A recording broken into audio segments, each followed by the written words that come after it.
Leaders of America, and I would like to hear the excuse that they're going to give us for not supporting it. Cure, and you are curing the diseases that others are not curing, so that is the barometer. Story, Michael. Well, that's right, Harold. He's an immigrant from Honduras who never went to school, college, or medical school. Yet the man known as Dr. Sebi claims to have found the cure for several life-threatening diseases, including AIDS. Too good to be true? Well, you be the judge. The lump in Myrtle Rick's left breast is gone. I haven't had any symptoms or problems, anything. Sabrina Peterson's son no longer disabled by sickle cell anemia. He has a lot of energy. I have to make him rest. Disease is cured by this man. His name is Dr. Sebi, but you won't find a medical degree hanging from his wall. Instead, a certificate of healing. We have complex things with science, but if we go back to God and use the herbs as God said, then you can see how simple it is. Dr. Sebi believes what ails you can be cured with natural alkaloid herbs and a vegetarian diet solely made up of what he calls electric foods, mushrooms, greens, and rye breads without starch. Hippocrates established the principle of medical science by using herbs to cure diseases, then why the physician using the chemicals? 40 years ago, a doctor in Mexico cured Sebi of diabetes, asthma, and obesity with the very same herbs and diet he dispenses to all of his patients, whether they're suffering from lack of energy or full-blown AIDS. That package is an intracellular chelation. I'm removing plaque from the system. I'm removing inflammation. That is the base for all disease. And according to a medical affidavit provided by Dr. Sebi, it's working. It shows a patient diagnosed with HIV in November of 1993 was cured 2 months later. Thousands of patients worldwide swear by his methods and natural herbal medicines. In the tiny village, Lisa sought guidance for body and soul from an herbal guru named Dr. Sebi. Dr. Sebi, according to him, can cure anything. Everything from trying to lose weight to, looking for a cure for AIDS. People go there with hopes and dreams that Dr. Sebi can somehow save them. She had been through so many intense problems in her career and in her life and in her personal life that she didn't know where to turn. And this doctor, she said, had shown her how to really open up and cleanse all of the negativity out of her. She told me she was suffering with alcoholism and that she was smoking excessively, cigarettes, drinking and smoking. She asked me, what do I need to do to stay on the side of peace? I said, fast, do what Jesus did. She said, what did Jesus do? He fasted for 40 days and 40 nights. Midway through her 40-day ordeal, an obviously gaunt Lisa spoke with MTV News. I've been polluting my body for 30 years. 40 days is not a long time to me to fast. 40 days represents overcoming death. It's the number of days that Jesus fasted for, and I kind of feel like I'm on a journey sometimes. Don't really know quite where I'm headed. At the ending of the fasting, she came to me. I heard the door opening at 2 o'clock in the morning. She said, I completed my fast this morning. I said, what did you see? I saw God. She said, I'm going to make you famous. I said, how? Because I'm going to talk about you. Does everyone know you cure AIDS and cancer? There's just a lot of people in the world who are suffering. They're sick. They're not happy. They're looking for answers. They don't know where to turn. Well, I know a man who's been curing AIDS since 1987. This guy has taught me a lot, and I need to share my knowledge, with the world. Personal experiences with Dr. Sebi and the herbs that I have taken, and also the village in Honduras that I have personally been to several times on several occasions. So the video that you guys just saw, I've been there. So you have to go there to get the real, idea of what this place is like. Because words cannot describe it. I met Dr. Sebi about 4 years ago, and before I got a chance to actually go to the village in Honduras, I took his herbs. Now, he has several herbs, but the ones that I personally chose to take was a 10-day cleanse. And it's because at the time in my life, I kind of felt like the world was on my shoulders. I didn't know what to do. I didn't know if I needed to go to the top of a mountain and scream. You know, I just had a lot going on with myself. And you know, they say when you cleanse, you know, it's not just a physical thing, but it's also like an emotional thing. So I did the cleanse, and before I did the cleanse, I ate everything. You know, I was raised on everything. So after I did the cleanse, you know, I had to give up the meat, the dairy, the sugar, the alcohol, the sodas, the acid, the breads, the pastas, almost everything. But for about 10 days, I lived on juice, 100% juice, water, sea moss, fruits and vegetables, and after a 10-day period, I only needed 4 hours of sleep a night. My energy level was incredibly high. My intuition was on point. I could tell you who was knocking on the door before they knocked. I could tell you who was calling the house before they called. My senses was, you know, they were there. I had no desire whatsoever to eat any of the things that I had eaten before the cleanse because I felt that good. Before I did the cleanse, I had eczema. It runs in my family. You know, I didn't have it that bad, but every once in a while I would get a breakout. Rash on my face or whatever. Never, since I have changed my eating habits, have I had another breakout. I had, before I did the cleanse, I had bladder infections. And say, once you get one, you know, it's easy to get them again. And man, they were starting to become a real problem for me.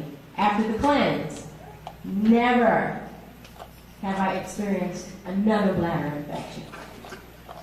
Before I did the cleanse, they say I was alcoholic. I was even admitted into Charter Peachford, which is a psychiatric and alcoholic rehabilitation center. Make you take these AAA classes, and they didn't really do anything but piss me off. Excuse me. Trying to make me feel like I had a problem or something. But after I did the cleanse, I had no desire to drink whatsoever. So I do credit Dr. Sebi for curing me of alcoholism as well.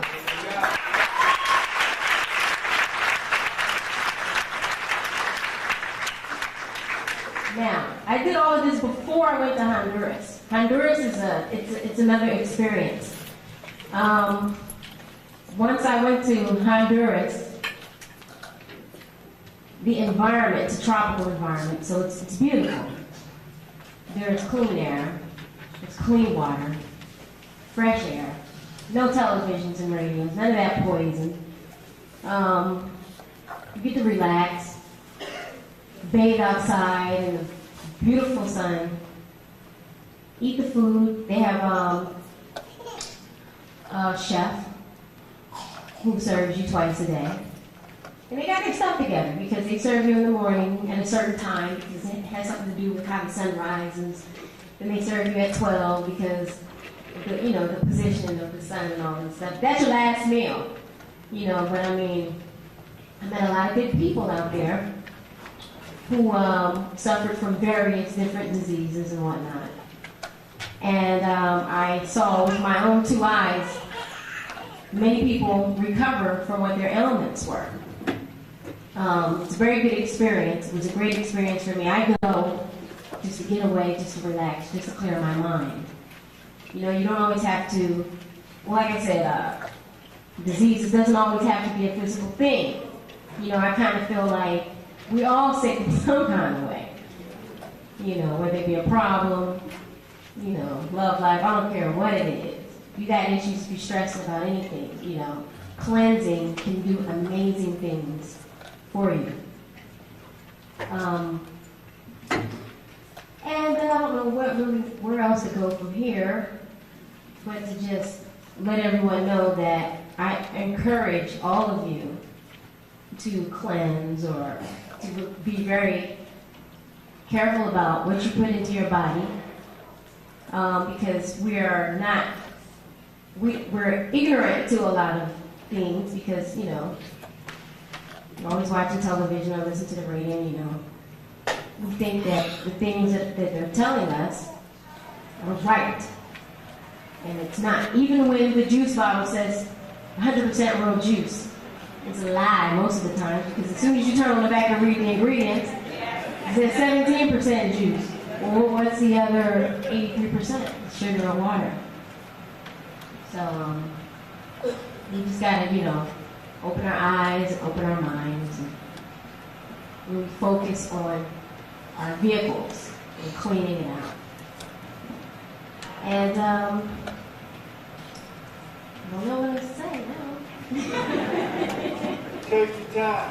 So, you right here with me? All right, cool. Well, it's helped me in my career with my music. Yes. No, feel free.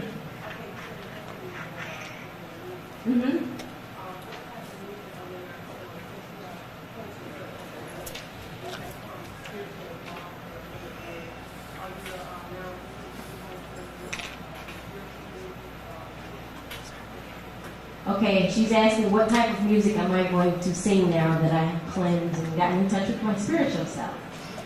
Well, my intention is to reach as many people as I can and to spread the knowledge that I have gained. You know, and I like to spread that through love and through wisdom, through my music, through cooking. I love to cook. And I think we're going to do a demonstration today. I'm not sure, but I think we are. If we do, then I'd like to show you guys a couple of things. A couple of quick, you know, healthy treats that we can whip up in the blender. But music-wise, the cleanse opened me up, you know, because his herbs, they get rid of the mucus in your system, they get rid of the toxins in your blood, they get rid of the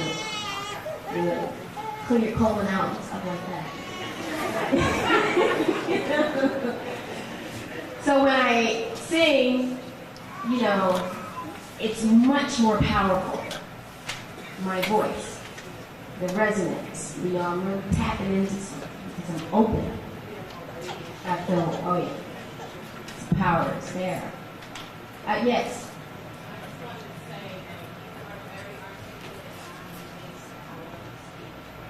Me too. I'm very amazed at how I'm speaking today. Thank you. I appreciate that. Yes.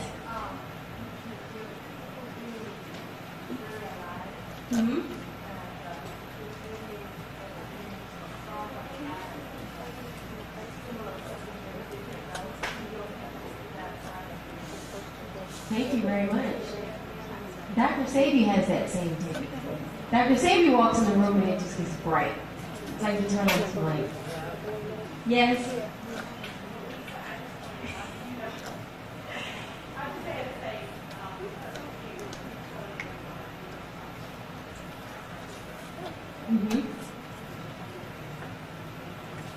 Oh, great.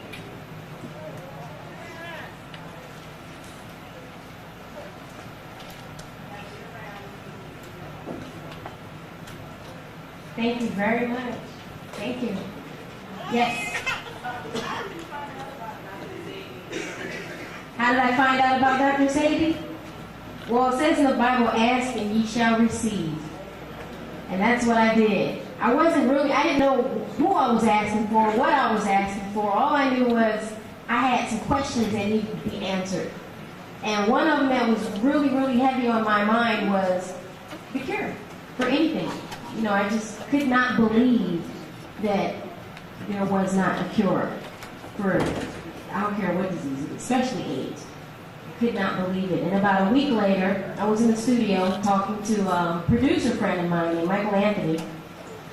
And he just decided to tell me about a man that he knew who had the cure. And when he said those words, I said, there's an answer. He's got to be the one, because I was asking for the real thing, coming to be telling me about this man, and that man was Dr. Sebi. So, yes.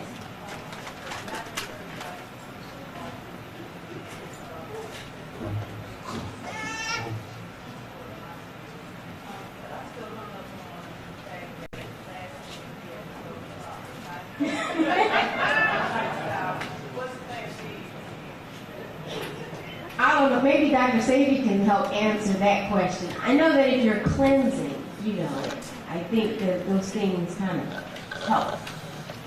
Yeah.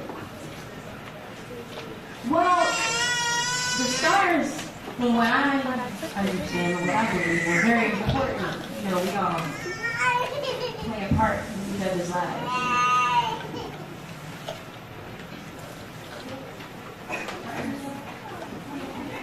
I just wanted to add one more thing that I forgot. You guys know that your body organs, they are always regenerating themselves. Your body parts. They take about 7 years to regenerate. Constantly rebuilding themselves. Today my skin is very different from the skin I had 4 years ago. My hair is better. Almost like it was when I was a baby. Everything is new. So I just wanted to let you guys know that. You start now, about 7 years, you might be 10 years younger.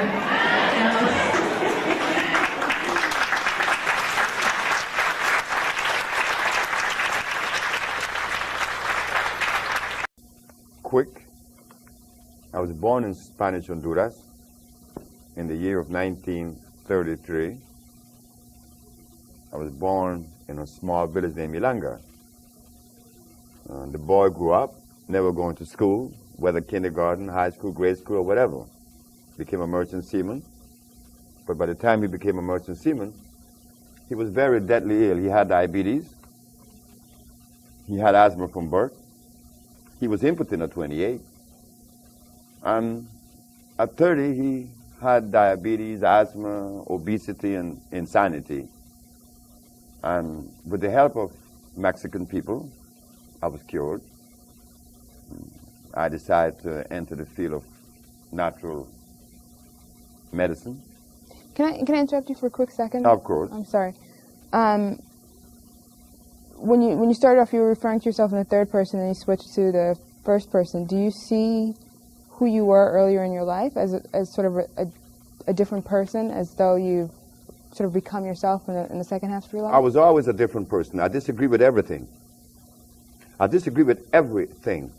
Everything I heard, I disagreed with. Right. And I was 14 years of age when I said that I was going to work. I was working since I was 11 because my grandmother raised me.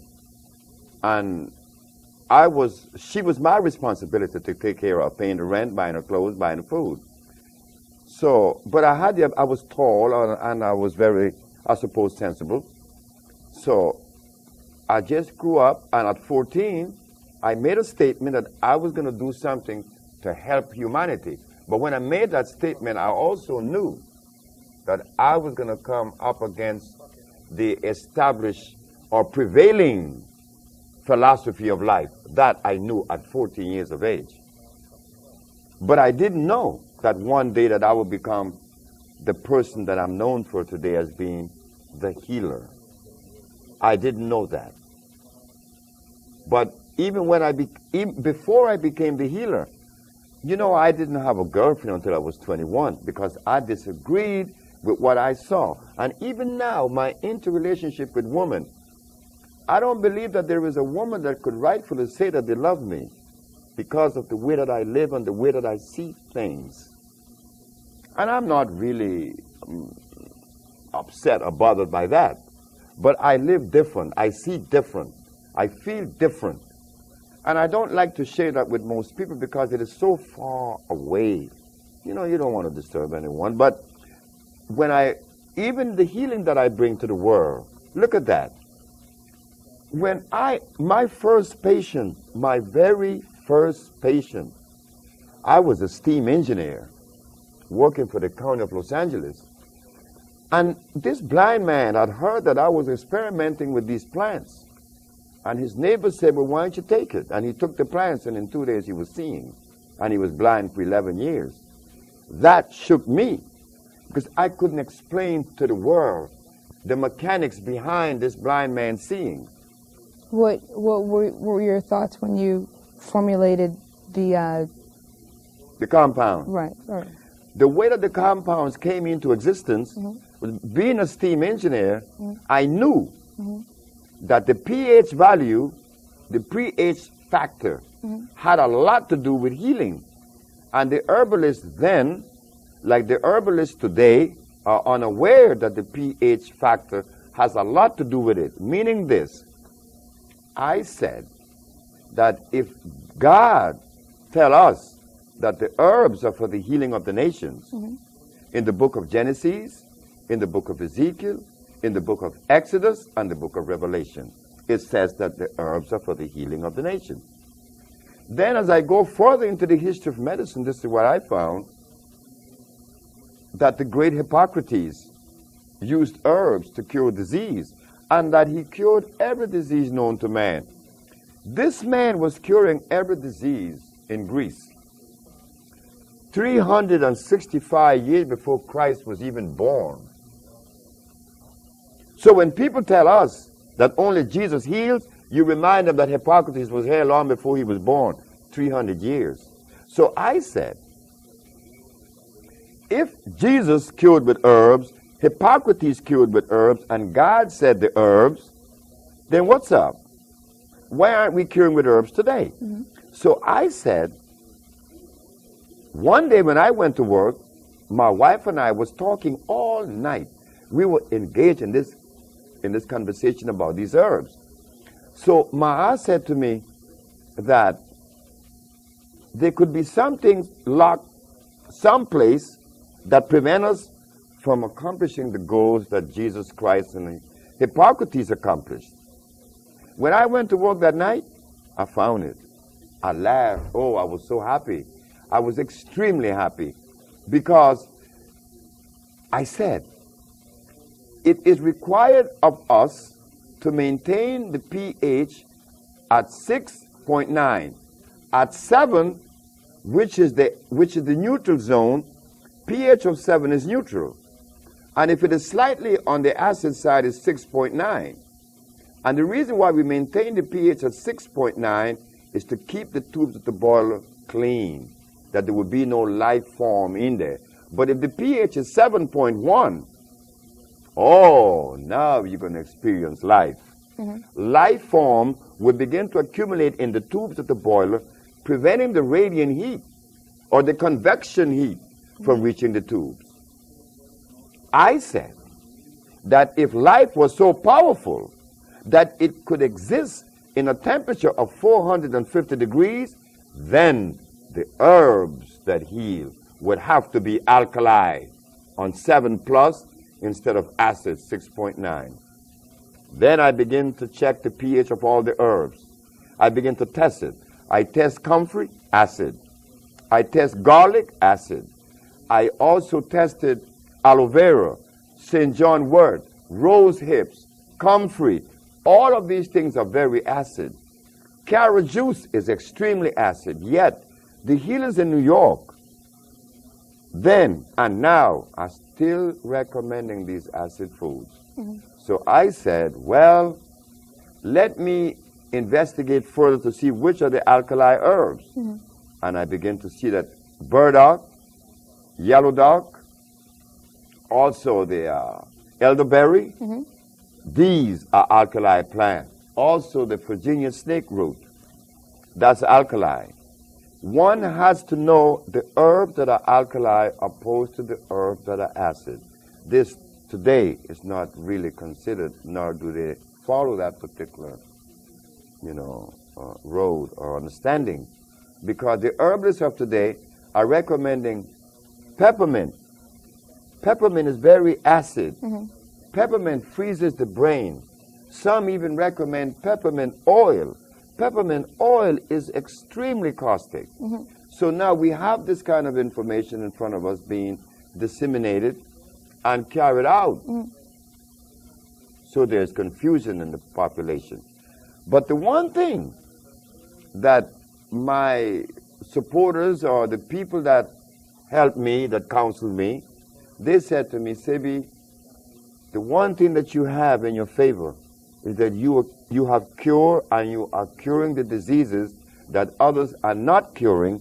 So that is the barometer that tells us that the acid herb that they're using prevent them from reaching the goal that they're pursuing.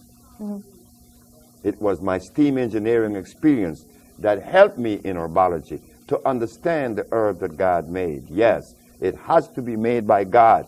If we eat something that God didn't make, we are running the risk of disease. Then we're going to be angry. Like I were at only 30 years of age, I was extremely angry. So I didn't know that I would. My mother wanted me to be a preacher, and I didn't want to go into the church. I said, who, me be a preacher? No, I'm not going to be a preacher. And look what I'm doing now. Look what I'm doing. My mother, I called her on my birthday 2 days ago, and she was laughing. She was laughing. She said, you see, what I wanted you to do, what I see you doing, you're doing it. Only because people are being healed. That is the work of a shepherd. So if we were to sort of go back and trace everything, as a young man, you had a sense that you would heal people. You didn't know quite how you would do it. You went through to become a young man in your early 20s, and you were still unhealthy yourself, but you started to look into herbs. No, I didn't look into herbs in my 20s. I didn't know anything about herbs in my 20s. No. I made a statement at 14 that I was going to do something to help humanity, but I didn't know it was going to turn out to be these herbs. So when I was sick, I was 30, and I got the help from the Mexican that helped me, and then I proceeded to pursue it, and I was working as a steam engineer at the time that every day I would go to work, and God would talk to me and said, how could you be healed of all those dreadful diseases, and you're going to hold that from humanity? And I would go to work and I would see these turbines and these condensers and these boilers, and I would get so angry. And that was when I stepped up my research. You would see these boilers, what would make you angry about them? Because I want to get away from them, because I want to go into the herbs. But I was then 47 years of age. I was 47. And I was 10 years on the job, seniority. And I was making a lot of money. And I had a wife and 2 babies and 1 on the way, and I quit my job. God said, you're going to quit. If you're going to starve, you're going to die starving, but you're going to quit this job. And I left, and I was put in jail, and, you know, all the whole bit that happened to me in New York. I was arrested in St. Martin one night. I was taken to jail in Curacao.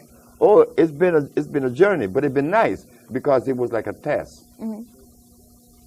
I remember being down to only $400. When I started this business, I only had $400. I started this healing journey with $400. And here I am today. A little girl in New York named Haja that was brought to us with a hole in her heart. She's now 16. A little girl was brought to me in Atlanta that was blind from age 8 to age 11 with a tumor on her frontal lobe. She no longer has the tumor on her frontal lobe. Her name is Mecca. And there's a little girl in Minnesota. Her name is Akila Stroud. She no longer has sickle cell anemia. And a month ago, I gave a lecture in New York, and a young lady came forth and said, well, I don't have lupus anymore. So these kinds of things tells us that we, the black race, has the answer to the world's health. We have the answer to their disease state. But we are afraid to take that responsibility because we live in fear. We fear. We scared the white man. We're scared of God. We say that we fear God. I don't know why people fear God. Now, is it possible for one group to have the cures for the world? Because part of your philosophy, or I don't want to say philosophy, part of your outlook or your beliefs is that people are at their healthiest when they're eating foods that come from the region of their ethnic origin. That's not happening. Right, but that's what you believe. No, I don't believe that either. What I believe is to eat food that came out of the product of life itself.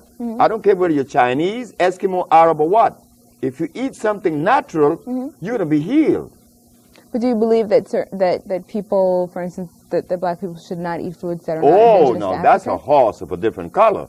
Black people should not eat Chinese food because Chinese food or even Caucasian food. There is a book out by a man known as Pablo Arriola, and he is known to be one of the most distinguished nutritionists in the world. And he said that if your ancestors are from Africa, your body is not programmed to digest milk. But if you are European, yes. So right there, they're telling us that there's a difference in the genetical makeup of these two individuals. So if people have a different genetic makeup that makes them react differently to different herbs, products, foods, would it be possible for one group to have sort of the cure for the entire world, or would they be moving towards a cure for people within the same ethnic group? Well, it should be like that, I suppose, but our experience shows us that it crosses all lines. That it crosses all boundaries. Because people come to us. There was once upon a time when there were more white people coming to us. Chinese come to us. Japanese, I just said that Matun just killed a woman in Japan of lung cancer, and she never seen the woman. They called from Japan and told Matun, like Annette, have cured many, Matun have cured many, so it's Tatanisha. And they have never seen these people. She sent the compound to Japan, and she was cured. We sent compound to Europe, and they were cured. I have a letter from a psychiatric group in France who want me to go and lecture to them. Why? Because someone with schizophrenia was cured that they know about. So these compounds cured everyone, whether you're black, white, Chinese, or Eskimo, providing they are natural. But the substance that you're going to eat as a staple, yes, I agree with you. You are 100% right. It has to be something that is genetically consistent with you. Okay. No, I wasn't saying that, and I'm not saying that either, because I don't know it. It's something I'm asking you about. But you did. It was good. I've heard that you said that. So yes, but it was correct. Okay. It's apropos. Okay.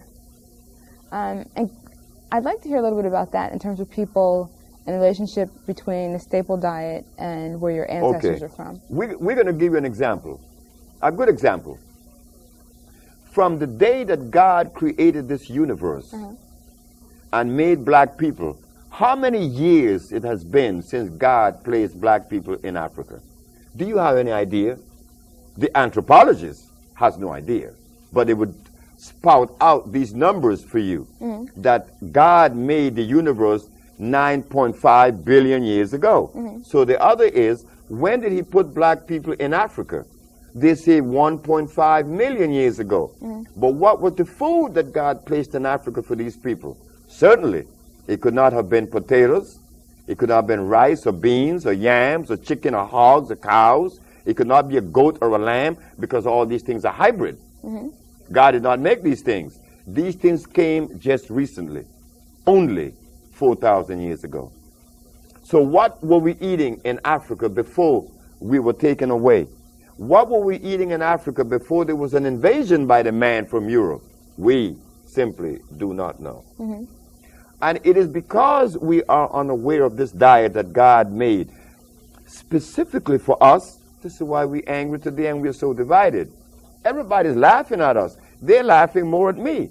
On the airplane, the pilots came to see me a few weeks ago when I was in the plane before 911, and they were looking at the brochure that I had that says that AIDS has been cured, and herbalists cure AIDS, and the Supreme Court of New York cannot deny, can't disagree. They were laughing at me. Why? Because you are not supporting me. so they think that I'm a fake. Because if it was a white man curing AIDS, the captain said, the whole white race would be supporting them, but my race is not going to support me. The leaders of America can't do it. Farrakhan can't do it. Jesse Jackson can't do it, because they were not designed to do this kind of work. They were designed to lobby and to talk and to, like Mr. Al Sharpton, he likes to make people march. That's cool. But we got a job to do in healing the black race now. That comes in a different category. Those leaders cannot help me. And that's why I'm vulnerable. In what ways is the black race in need of healing? In what ways is the black race need healing? One of the areas that the black race need healing mostly is in the central nerve system. Because we have been eating acid food for 400 years. And how does that manifest itself in terms of... Socially? Socially, physically, and... Physically... What's the damage that... Okay, socially we see that very seldom our leaders agree with their own selves. The leaders are at war. They're all in disagreement, because among the leaders you find Muslims, you find Christians, you find Buddhists, you find all of that. And they all seem to disagree with each other's position. The politician, well, I don't know what role politics play in our progression health state. How we see it, again, is that we are not together on any issue that is pragmatic, that's going to elevate us in producing something for our own existence. Self-preservation is the first law of nature. And we are the only people on the planet that denies that.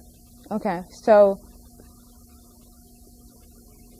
I guess there are a few things I want to pull out of what you just said. The first one is a relationship between diet and behavior. Diet and behavior has a direct their relationship. Okay, and then that this is affecting black Americans in a particular way, so that it's something you can see throughout sort of our community. And would the difference be that black Americans are not in their sort of original like homeland, and so that would be why there'd be a greater problem for black Americans? Temperature and food. Temperature and but not so much as the African. Do you know that black America, on the scale from 1 to 10, if we are to be perfect at 10, black America is about 5, Africa is about 2. Black America is closer to the goal than Africa. You're talking about food or diet? I mean diet or behavior? Diet and behavior. Okay. Because if a young man in California is in love with you, that you met, he's not going to ask you what tribe are you a member of, right? No, you're not.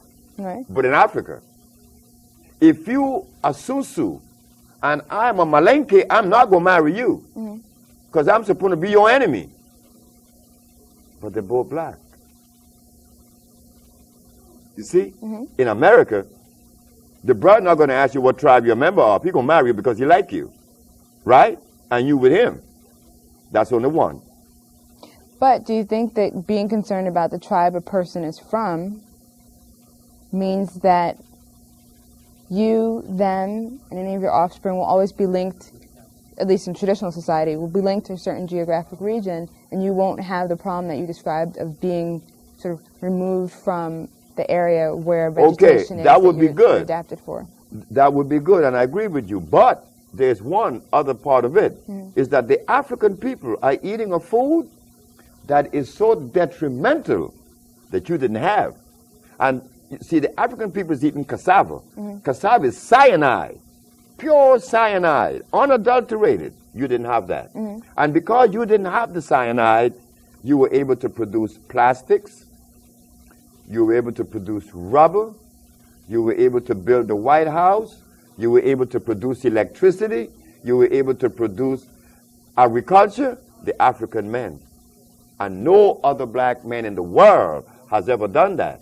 That shows that black America, even though taken away from motherland and given meat, which is responsible for our anger, we are still able to do things that is over and above any other race in the world. The black race has proven that.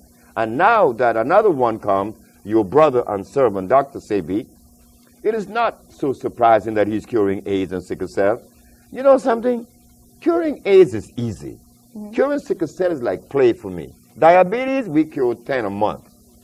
Yet, there aren't any centers in Germany that is beset with diabetes. There aren't centers in the United States that cure diabetes. We cure diabetes.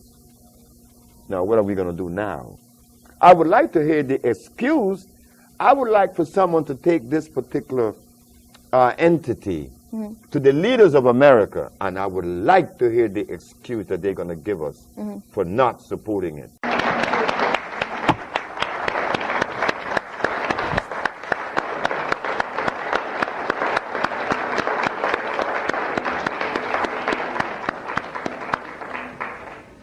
Good evening.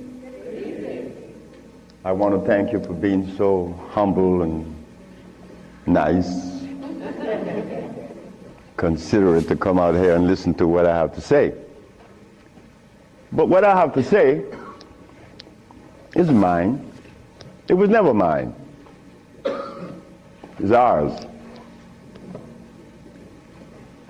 I never believed that I would find myself in front of an audience having to talk about a subject that we all once knew. A subject that is as old as creation. And if you want to see what I'm talking about, we have to just take a look at the zoo. The zookeeper doesn't feed the gorilla the food of the polar bear. Am I right? So how come we eat the food of everybody?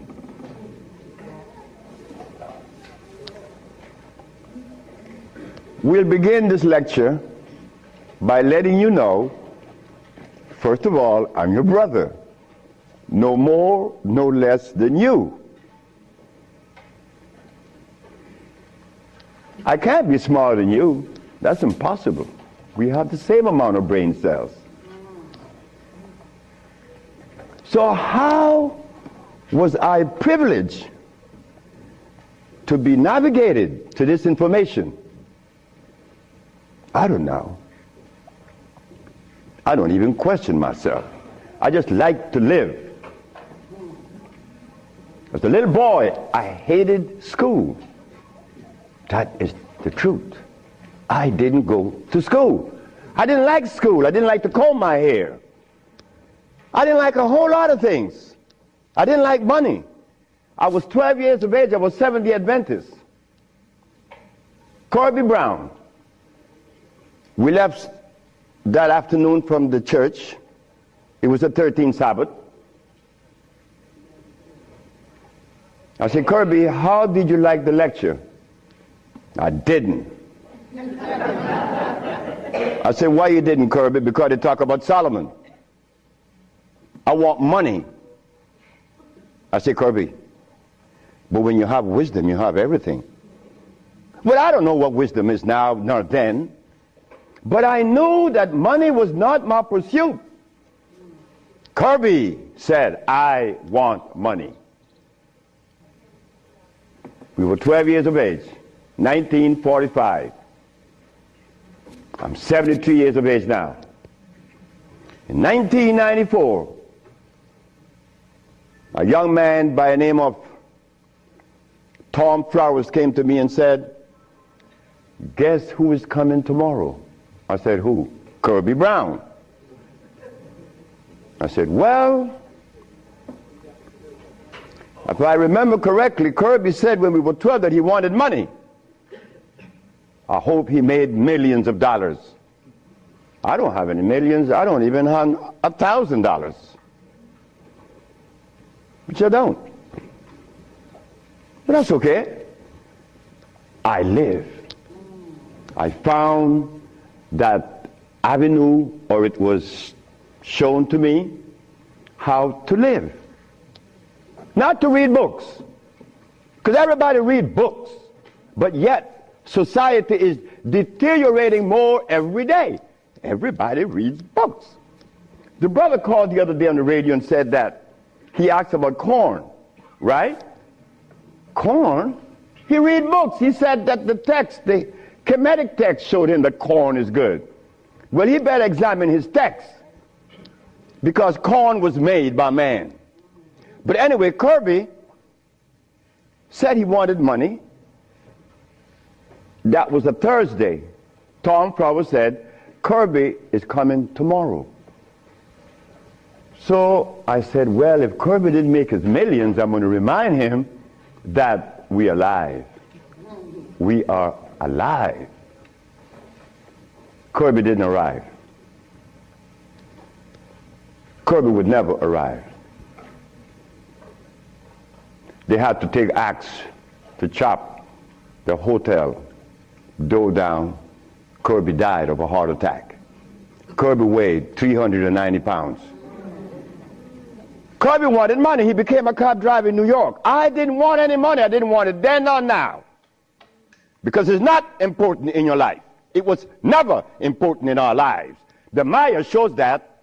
The Maya built pyramids. The Maya lived for millions of years in the jungles of Central America. No money. The Africans? How long did we live in Africa without money? Since creation. Now they tell us we need money to fight AIDS. Brothers and sisters, we are at a deficit, a tremendous deficit, a deficit that if we do not pay attention, I'm glad I did. I'm glad I did, because I remain that obedient boy that just lost his mama 4 days ago.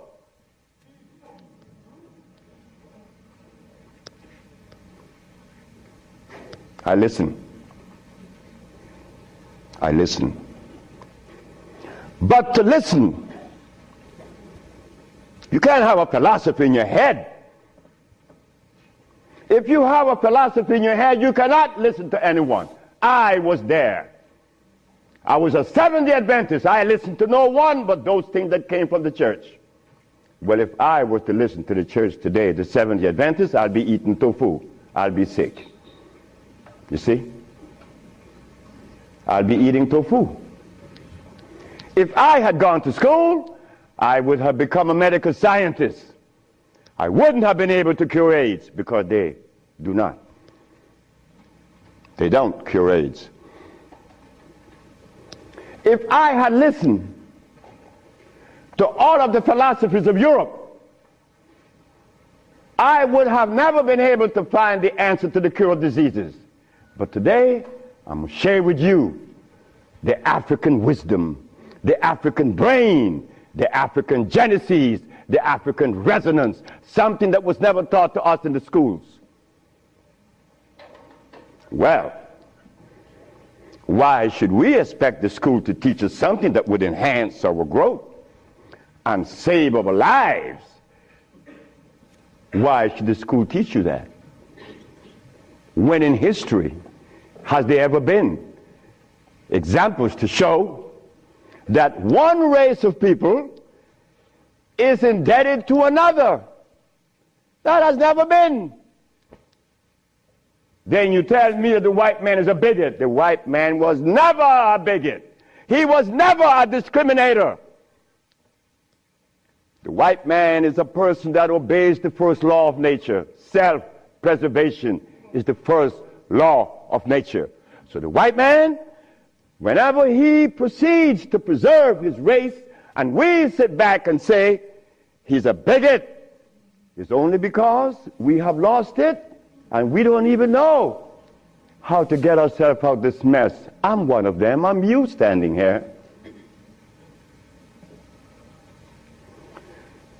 But one day, it was to be that your brother would be shown something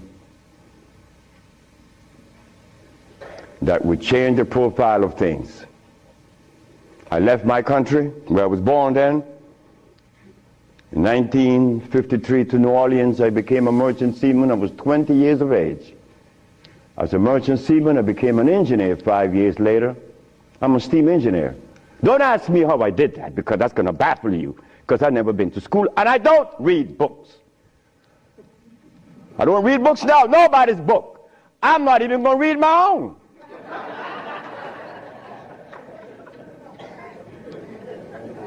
Because all the book readers come to me, asking me, how did you cure AIDS? But that's like asking the gorilla, hey man, how come you keep yourself healthy without a hospital? How come you don't have any medicines? We'll begin. I became a merchant seaman right quick to take you through my life. Left Honduras without going to school, became a merchant seaman, became an engineer, worked for the County of Los Angeles as an engineer. While as an engineer, the County of Los Angeles, something is to happen. Something is to change my life completely. First, it was a Mexican. The Mexican said to me, you're dying. I said, I know. How do you know? Because I fell out going to the bathroom on Sunday afternoon, and I didn't reach the bathroom. I got up off the floor. Something must have happened between there and the bathroom.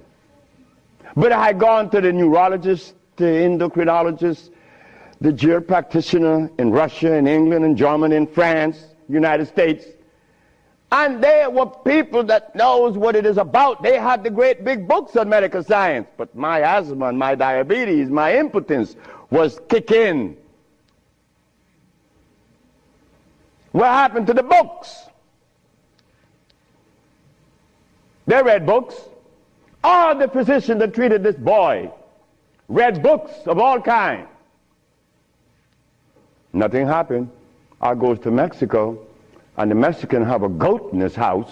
Every 5 words it was bad, bad. And I'm looking around. The Mexican said, the goat bothering you? I said, no. You're dying because you are disobedient. Then he brought the Holy Bible. Honor thy mother and thy father, that thy days may be long upon the land. That's in the Bible, isn't it? But how could we honor our mother and our fathers when we don't even know what they were about?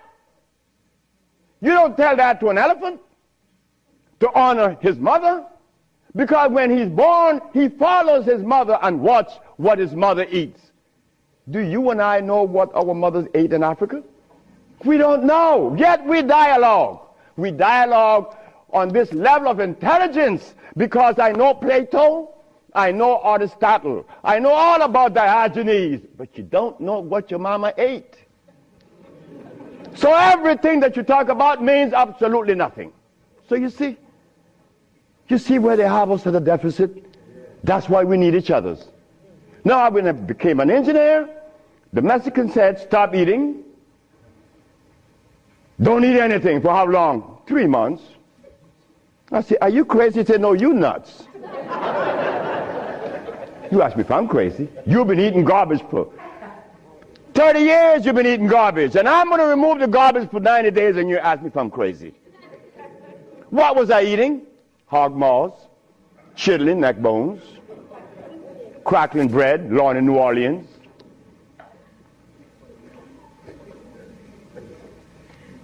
Eggs, because the grown-ups told me when my penis wasn't getting hard, eat eggs, drink raw eggs. And I did, by the dozens. And nothing happened. The Mexican said, don't worry about it, don't eat. 90 days later, I was no longer impotent, no longer diabetic, no longer asthmatic, no longer with glasses on my eyes, and this stomach hair was 42.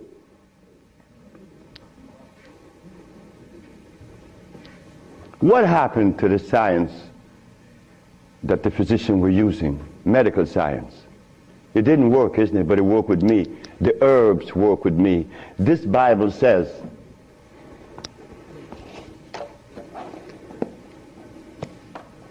in the book of Revelation, it says 22 verse, And the first chapter, it talks about the herbs for medicine. Am I right? Well, ladies and gentlemen, what could have happened to us that when my brother, who's a preacher for 30 years, was sick, and instead of going to God's medicine, he went to the physician to get a chemical in his arm. My brother died 21 years ago. I'm not a preacher. I would never be a preacher. I told that to my mother. She wanted me to be the preacher. I said, no, no, no, no, no, no. That would be the last thing that I would consider. She said, why? I said, because I want to live truth. Even if it kills me, I'm going to live truth. And truth is, the Bible says that the herbs are for the healing of the nations. But the preacher, when he gets sick, he go get a chemical.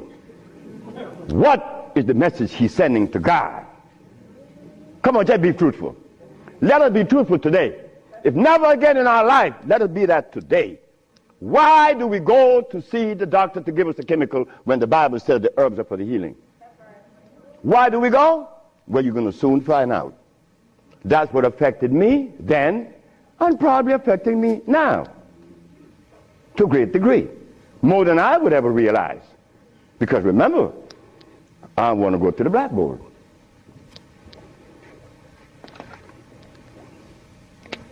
Roughly speaking, Africa. Way overhead, we put America.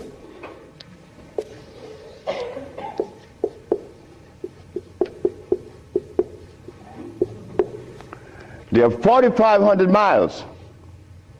What happened between here and here?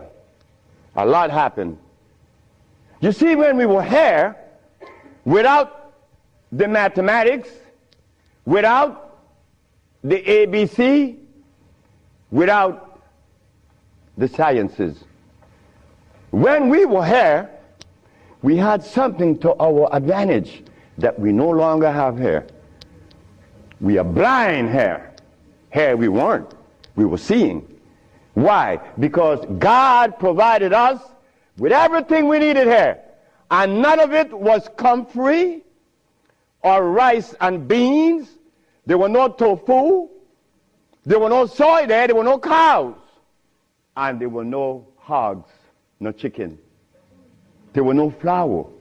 Those things didn't come from Africa. You see rice and beans and flour and cheese and meat and the starch that you eat, they all came from right here, from a laboratory.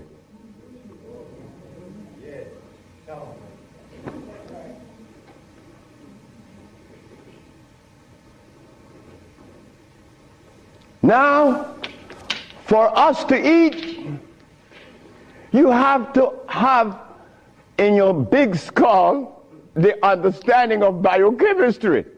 But when we were here, we didn't have to know anything about biochemistry. Why? Because God doesn't make poisons. You see, God doesn't make carrots. Well, let me put it here. Stop the garbage. Anytime someone tells you that tofu is good for you, that someone that just gave that information to you has one eye open. But he's confident that when he tells you to eat carrots and you drink it, you have both closed. So a one-eyed man is king where everybody's blind. But the one that recommends the tofu is only half seeing. He's blind. He got one eye open only. But he doesn't know it. Example. Before we get into the real lecture, pull this out. This is how people take privileges on us. They don't care about us. They bring us information that, oh God, that's why the rest of the world laugh at us. Because they know that we have both eyes closed. Here it is. Moringa. Moringa has 23 times the iron in spinach. Spinach has iron? No. Because spinach, let me take my time because there's a whole lot of information. I don't want to jog it up.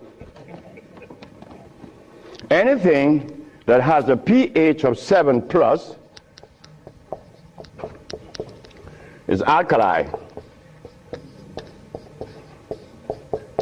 Anything that has less 5, 4, 3, 2, 1 is acid.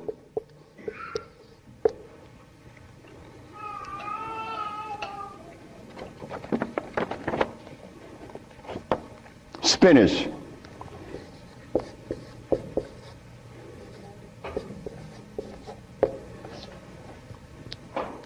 Acid. Why compare moringa with spinach? When spinach has a starch base, it has no iron. 7 times the calcium in milk. Milk has calcium. Well, I stopped drinking milk 42 years ago, and I could fall on my knees. You drink milk with moringa, because they said to mix it with milk and some pages hair, you're not going to fall on your knees at 73. You're going to leave your knees down there.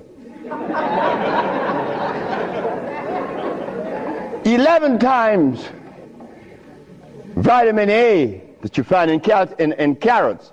Carrots has vitamin A. Carrots belongs on the acid side of life.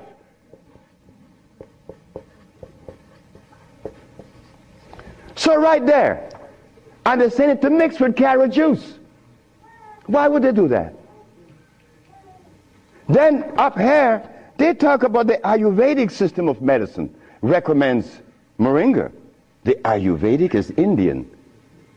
The Ayurvedic system of medicine recommends cow milk. The Ayurvedic system of medicine has never cured any disease, nor moringa, nor any other system in the world. You know what this is like? When Steven Seagal tells me to come to his house because he had a headache for 5 years. Well, I knew why the headache was in his head. It was removed in less than 10 minutes. He had the bottle and said, "This bottle is powerful." I said, "Yeah, powerful, huh?" He said, "Yeah, the headache is gone." You know, he's a Dalai Lama, right? He wanted me to go to Kathmandu. Kathmandu? I'm going to go to Kathmandu. To do what? Talk to lamas. Lamas for what? What am I going to talk to lamas for? They couldn't cure your headache that you had for 5 years. The lamas need to come and see me, not me, the lama. But since we were compromised, we left all our food in Africa. You and I don't even know what we ate in Africa. So don't even go there. But we have the opportunity because one of your brothers happened not to go to school and look outside of the paradigm of school and found something altogether different. And what did I find? That anything that God made is on the alkali side. Why? The molecular structure is complete. It was made by nature, not man. Anything that God made has no starch. That's another thing. Anything that nature makes has no starch. Anything that man made has to have starch because starch is a binder. To titrate 2 unequal chemicals, you have to use a starch. Starch is not a food. Starch is a chemical. And what have we been eating since they took us away from Africa? Starch and blood.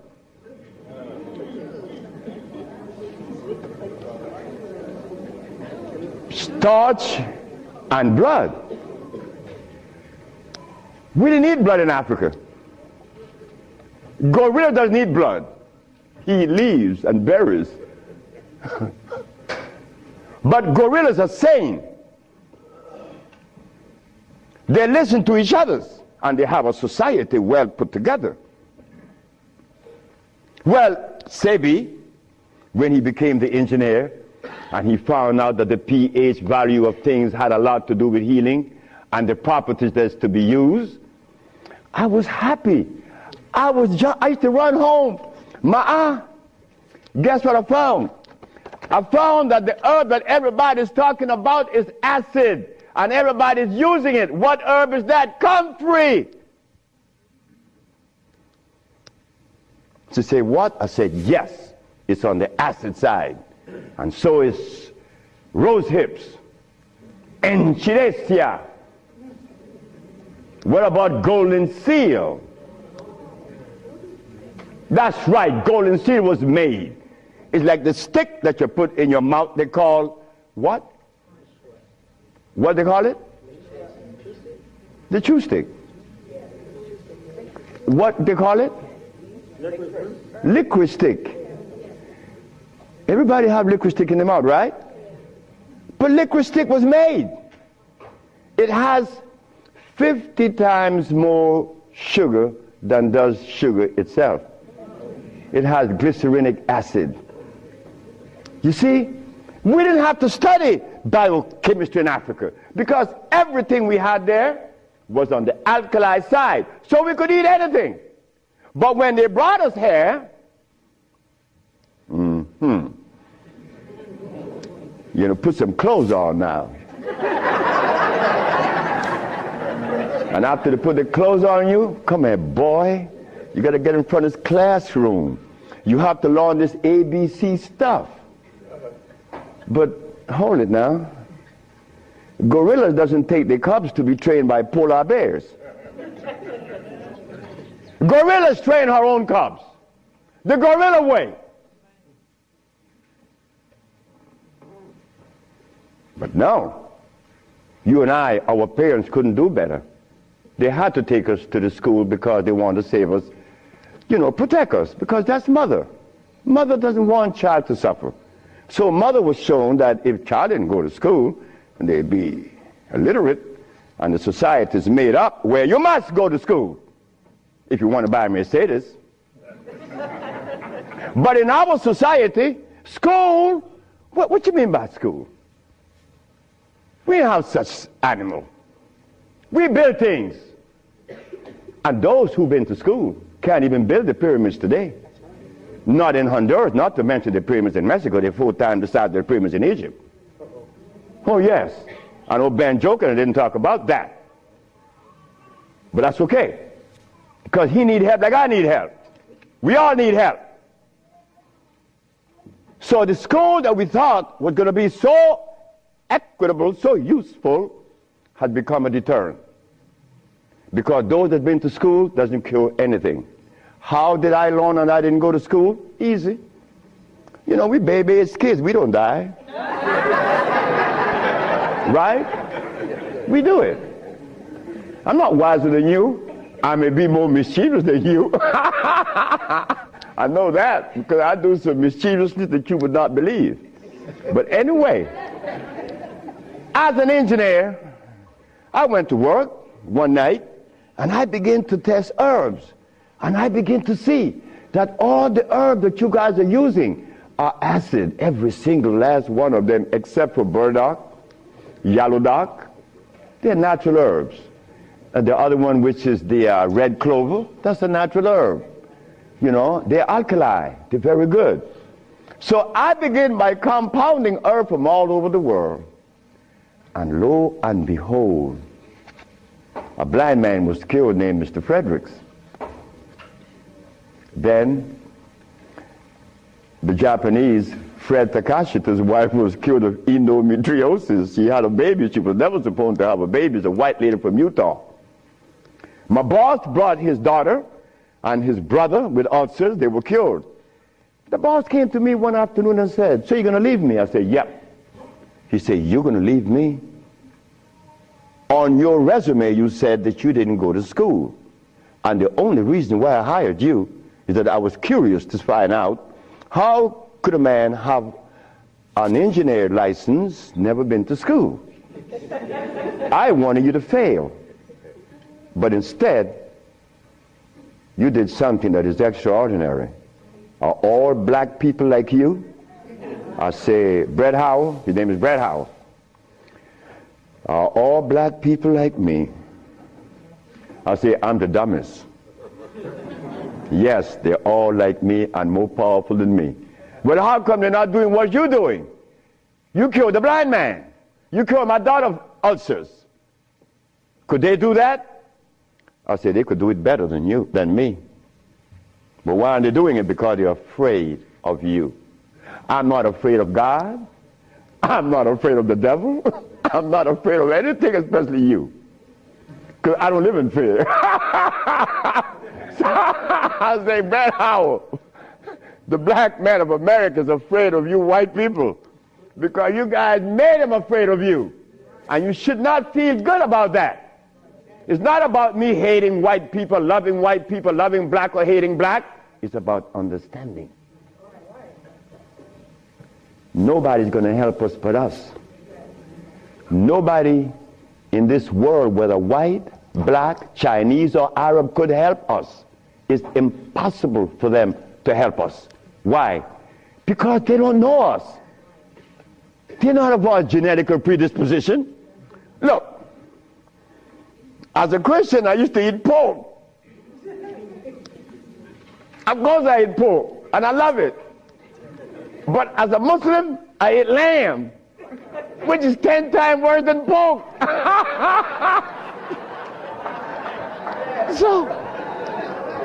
So what do I do? Who do I turn to? So after I quit my job, the boss said, wait just a minute, because I think you're crazy.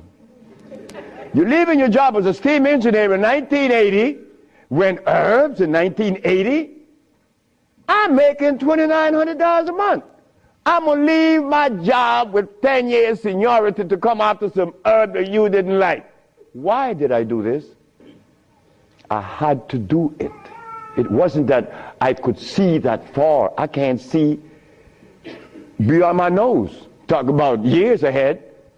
But I had to quit my job. And I had to question myself, why am I doing this? But I did. And 1980, the boss is looking at TV, 1987, on the 10th day of February, and he see CNN, Alfredo Bowman, a.k.a. Dr. Sebi, is arrested for practicing medicine without a license, selling product not approved by the FDA, and claiming to cure AIDS and other diseases, which is a fraudulent claim. The boss saw that. The boss' wife is in the bathroom because he told me the story himself. He called her out, come and see the man that's arrested. If he says he cure AIDS, I know he cure AIDS, because Brett Howard knew that I would never compromise myself to a lie. When I talk, I know what I said is the truth, but I also know that in America, you could also be dead right.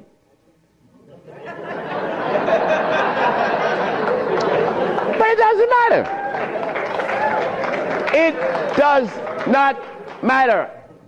I'm 73 already. They killed me tomorrow, it's all over with. I rather reach 73. My brother, who was a preacher, he only got to 50. But I stuck with you, the black woman. That was my success. You, the black woman. I always kept my eyes on you. Nobody else, not the maid, because I'm one. We don't do nothing. We can't do anything. We need you. Because it is you that held our hand. It is you that breastfed us. My mother breastfed me for only 4 years. But that was sufficient.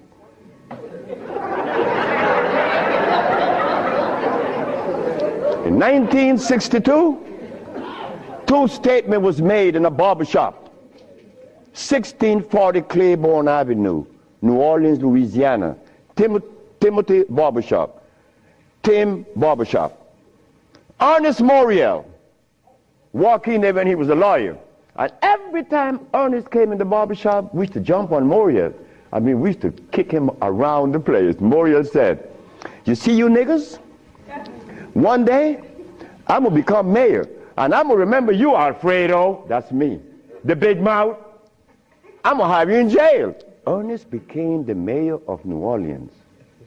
I was in Los Angeles, and the most hurting thing in my life was when I heard that Muriel had passed with asthma, a disease that I used to suffer with, that I was cured of in Mexico, and that I have addressed so many times. Muriel died. Honest Muriel. Then another statement was made by me in that same barbershop. I said that I would give the black woman a gift.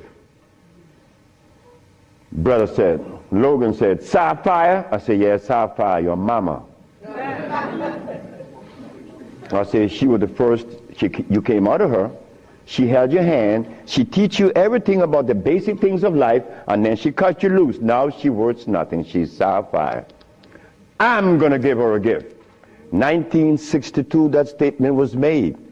But 1962, I was sick. I had asthma, I had diabetes, I was impotent, I had everything under the sun. But in 1964, I was cured, and years went by. Then I found out this is the gift to the black woman. The healing that I found is in your hands now, black woman. Yes, it's in your hands. So in 1987, I was arrested.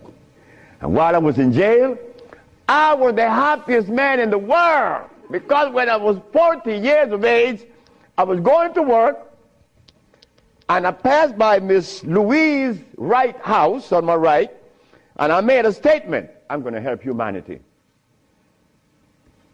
And here it is. 1987 is the showdown. I was arrested. All of the people in New York that were healers, I don't need to call their name. They said, yeah. They got the big mouth. They were angry at me because I put an ad in the Village Voice and the Amsterdam News and the New York Post. AIDS has been cured by the USHA Research Institute. And we specialize in cures for leukemia, sickle cell, impotent, blindness, cancer, and others. Well, after all, I did it. Shouldn't I advertise it? You should be glad your brother's doing that. Because now you have a chance to share in the bounty, right? That's the way I felt. So I'm in jail and I'm wondering, how is the American Medical Association going to escape from this one? You see, in the past, herbalists, when they talk, shh, gotta be quiet. Gotta talk under the table because the physician may get you. The FDA gonna get you. But we seem to forget the one basic thing. When they remove us from Africa, did they bring our food with us? Did they? Well, how could the FDA have such kind of power over us now? Come on now, just wake up to it. So I stood in jail thinking, how am I going to do this one? This is going to be a heavy number, but it's nice because I wanted this moment. I wasn't going to back down. What you mean, back down? I'm representing some black woman. I never had a father. I never had a man in my confines to tell me something. No, I never had a stepdaddy. I had a woman. And then another woman, my grandmother. My great-great-grandmother lived to 124. Her name was Elizabeth. And she lived 70 years without a man. My great-grandmother lived 112. She lived 68 years without a man. My grandmother died at 100. And she lived 50 years without a man. My mother died 5 days ago. And she racked up 40. My mother died while I was coming to see you. I didn't turn back. You know why? The relationship with me and my mother was one of love. And she would have never wanted me to be there. My brother told my mother when I was about 10 years ago, he told her, yeah, you didn't like me. You didn't give me any love. You didn't give Fred any love either. That's me. So my mother said, what you say? You gave all your love to the pastor, not to Fred and me. My mother said, like, Fred, are you in on that? I said, ma'am, this boy was talking garbage. See, he told me he's serious. I'm never serious. I don't know what it is to be serious. I hear men talk about seriousness. Well, I don't know what you do with that. But my mama said, raise your hand up and open your fingers. Which finger would you elect to take off of your hand? I say, none. She said, thank you. My mother turned to my brother and said, you said that I didn't give Fred any love. Fred, you wanted my love? I said, nope. Didn't want it. I didn't need it. Because my mother knew if my mother ever interfered in my life, I would have been upset. I was in the streets by the river all the time. My mother all mother knows the child that need her love, her attention. But she love all. But she knows the one that need the attention. I didn't want my mother attention. And she knew it. But my brother said that she didn't give him any. But the boy went to the 3rd grade. He owns a fishing fleet. He owns an ice factory. And he owns a fleet of planes. And he said that his mother didn't give him love. You see how we could easily make mistakes? Okay. Mother is mother and will always be mothers. The greatest gender on the planet. So while I'm going to court now, and I'm standing, the judge said, get the man out of jail, and I went to his chambers. Judge Shorter said, young man, you mind if I ask you a question? I said, no, sir. Why did you advertise that you cure AIDS? Well, sir, my mother's alive, Africa exists, and my face, and I would never offend any of the three. That's why I advertise that I cure AIDS. He turned to the woman at the desk and said to her, ask her, did you investigate this man before you arrest him? She said, no. Her name was Phyllis Spade from the Attorney General office in New York. She said, no. You didn't investigate this man before you arrest him? This man, the response he gave me, he cured AIDS. But AIDS is the easiest thing to cure. People think that AIDS is difficult. To me, everything is easy, and to you it should be too. And I'm going to show you why it's so easy. So the judge said, well, you out in bail. And that was February the 12th, I got out of the 13th. But the case doesn't begin until 88. September. I have a year and 8 months. Why the judge gave me so much time, I would never understand. So I waited. Trial date. This is where the showdown with black and white. Not better or worse.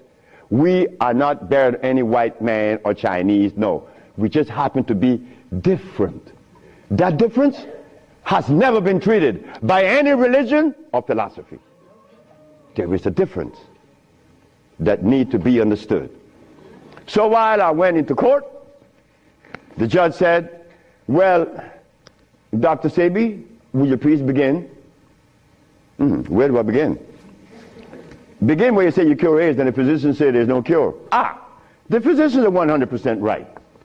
There is no cure for AIDS or any other disease. The judge said, just a minute. There's a contradiction here. The newspaper says that you cure AIDS. Then you agreeing with the physicians. That's a contradiction. No, it's not. When you're limited, it is. But when you leave out the box, it isn't. She said, help me. She said, of course. The physician take the position that there is no cure for AIDS or any other disease, and the physicians are 100% right, according to their philosophy and their perspective. Their medicine didn't show them a cure. So how could they say that there is a cure? But the perspective that prepared me, there is cure for AIDS and every other disease. Oh my God, when I said that, the physician jumped up.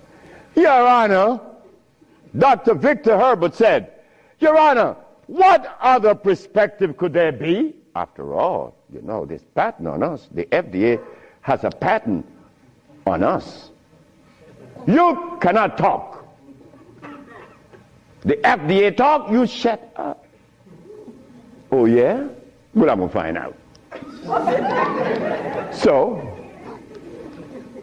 The judge said, what perspective is yours? Dr. Victor Herbert, Dr. Bonanno, and Dr. Christopher said, how could there be another?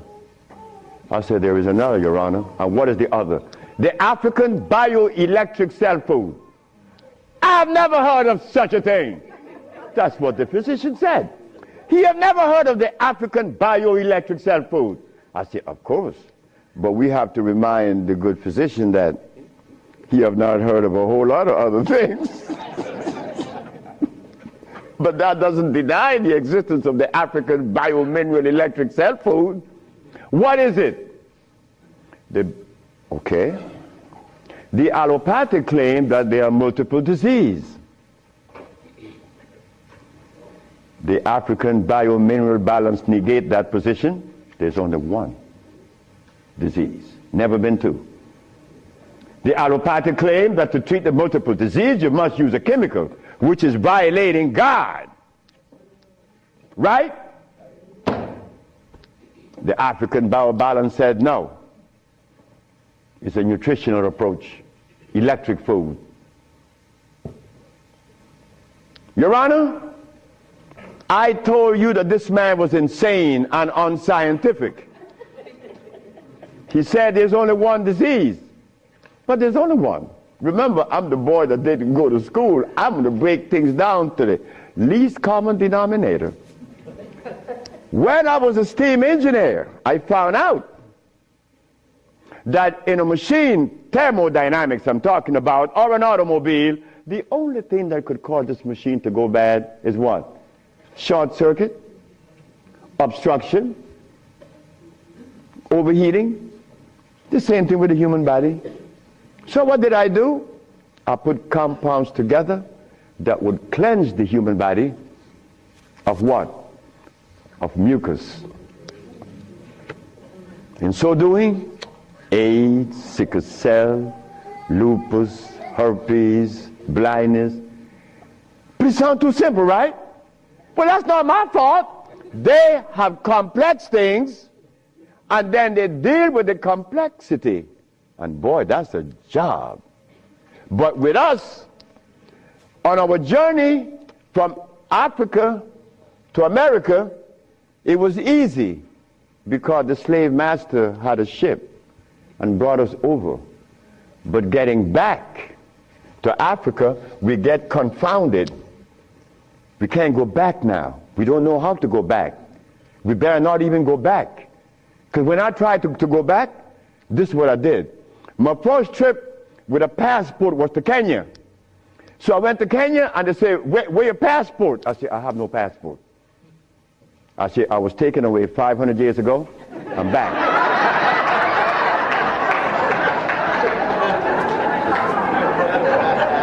When I left, I didn't have any passport.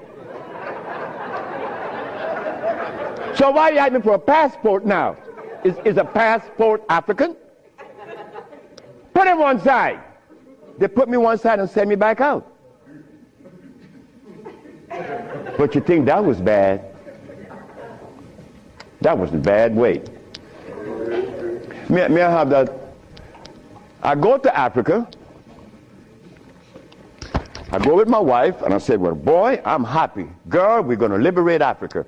We're going to do something for mother country. I go and I saw Dr. Parinyatwa in Zimbabwe. I said, Dr. Parinyatwa, I think your problems are over with. Not only Zimbabwe, all of Africa. Here is Hospital Vicente di Antoni, is an Italian hospital. Department of Blood and Laboratories. Oswald Zavala, HIV positive on the 25th of November of 1993. 17th of January of 1994, HIV negative. This boy named Alfeo Lagos, this from the Red Cross, the Honduran Red Cross. It says here that this boy, it doesn't show any date of which he contracted AIDS. Why? Because he was born with AIDS. But down here it says he's negative on the 19th day of January of 1995. Another one. This one caused a laboratory to call for me. I thought it was funny. This is the next one, the other one. His name is Alex Suarez. On the second day of January, this boy of August, he found himself with HIV positive. On the 19th day of August of the same year, 17 days later, the boy is no longer HIV positive. So they called me for what? I don't know. Because I know they're not going to change it. Now, this one you're going to like. This one is from the San Diego Public Health Laboratories. It says here that this man has a HIV-1 RNA 26,205. The boy was supposed to be dead at 25, right? Just go to the other page. 6 months later, he's less than 400. He was killed at 15. So anybody want to read it? Because I could be lying, because that's the way we think. But here it is. No, that's possible. I could be lying. Here, young lady. So, curing AIDS, brother and sister, look, that's the easiest thing for niggas to do. We could do more than that. Curing AIDS, to them is big thing. To us, it's nothing. You understand? But now, here is where this little culprit comes in. Where did I put it? The blood, nope, no good. Here it is.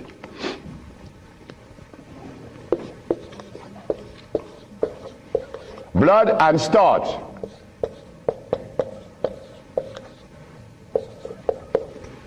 Blood and starch. Blood and starch is going to prevent you from doing what the ants does for each other. Ants, when it's getting ready to rain, you know what they do? All the black ants, they begin to do what? Cut the leaves and take them to their little nests. Ants doesn't eat leaves. They eat the mycelia that grows on the leaves with the temperature. They are farmers, but they provide when it rains. Red ants does the same. But we black people, we can't do that.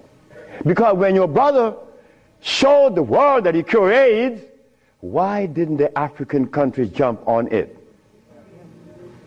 All the African people eat is blood and starch, nothing else. But that is the Africa that you and I dream about. The Africa that we want to save. The Africa that we all love. I found out that there isn't a president in Africa that is interested in the cure for AIDS. Not one. No, I'm sorry. Only one. I'm not going to name the country because I may jeopardize the country. Because the one thing I learned, that when you begin to talk favorable about a country or individual, they're going to soon get him. That is a fact. So I cannot talk about the country that said to Dr. Sebi, Dr. Sebi, whenever you want to return to Africa and begin this new empire, you have 5,000 acres of land and 6 hot springs. I don't need anything else. Hot springs? 5 hot springs with 5,000 acres of land? We could grow food. We could make the best dress. I said, sir, I am not going to come to your country unless I'm able to grow marijuana. He said, marijuana? He said, wait just a minute. He said, I can't do that. I said, well, the compounds I've been giving your nephew that was autistic, that now is talking, was marijuana. And as for you is concerned, when I came here, you weren't walking. You were dying. Now you're running up the steps in the presidency. Yes, marijuana. That's a God's product. That's not cigarettes. You see what happened? My brother used to smoke cigarettes, but my brother didn't know that the tobacco that he was smoking was artificial. God didn't make that. But marijuana, God did make that. So it must have been a good reason why I was told in school that everything God made is good. Well, I know that. I live that. And I always will smoke it for as long as I live. Why? Because I have that right. I have that right. It's not everybody that uses it, from autism to arthritis, is cured, because everything that God made is good. So as I go to Africa, all happy, I came back with my tail between my legs, because it ain't happening. It ain't gonna happen. They're not interested in that. But the one thing I noticed today and yesterday, and you may have heard it, President Clinton and Sanjay Gupta, they found the end of AIDS. How could they find the end of AIDS when they have not found the end of diabetes, the end for sickle cell, the end for any disease? But they're going to tell us that they're going to bypass these lesser diseases and jump on the major one, and they got the cure for it.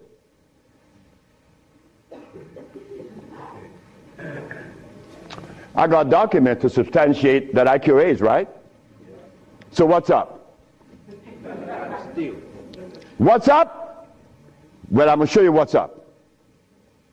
When I was in Zimbabwe, the Department of Health said, why do you come to us saying that you could help us? And your leaders in America didn't help you. My leaders in America? What do you mean by that? They mentioned Minister Farrakhan. I said, just a minute. I don't follow any man. I follow women. And I don't follow sick people. Because if I follow sick people, then I got to be sicker. I go to Brazil. They say, why don't you, if your leaders didn't help you, why should we? I say, my leaders, again, they brought these leaders in front of me. And they mentioned something like Al Sharpton and Jesse Jackson. I say, oh God. I say, why you all ask me about these people? I never knew of Jesse Jackson or Al Sharpton or Oprah Winfrey promoting something that is equitable and good for the black community. That's never been. What they could do is march. That I know. But why do you ask me about it? I'm asking you, why can't you incorporate this in your repertoire? You said me, I have no leaders. My leader's my mama. The biggest testicles on anybody I've ever seen, they was on my mama. So don't ask me about leaders. I don't follow leaders. I never was part of that thinking. I don't need anyone to lead me someplace. So now I'm asking you, what do we do now? I cure AIDS. Are you going to call Oprah? You don't need to. She could advertise 1 million pieces, broken pieces, right? But that's fine. But she cannot advertise the cure for humanity. But there's one little dude that got himself in trouble. And he was totally unaware of what was going to happen. This little dude, I'm home with my wife, enjoying myself, a Sunday afternoon, looking at TV, somebody threw a rock on my window. It's Randy Jackson. What does he want? My brother want to see you. Your brother? Michael? Okay. I went. Well, he's sick as hell. Well, I treated him, and he got cured. He saw it, and he was encouraged to take me to the Rayborn building on Capitol Hill. Oh my God. This is going to really confound you. Michael Jackson took me to the Rayborn building on Capitol Hill on the 31st day of March. April. No, of March. March. It was March. 31st day of March of 2004. I said, why are you taking me there? Because you cure AIDS. I said, but what makes you think that they are interested in that? What makes you think that the world is interested? I don't care if it's any country in the world, they are not interested. Especially Africa. They were never interested. AIDS isn't killing Africa. Hepatitis C is killing Africa. All of West Africa is the red line for hepatitis C. What you talking about? But they're Muslims. So they have to eat the Muslim food, which is goats and lamb.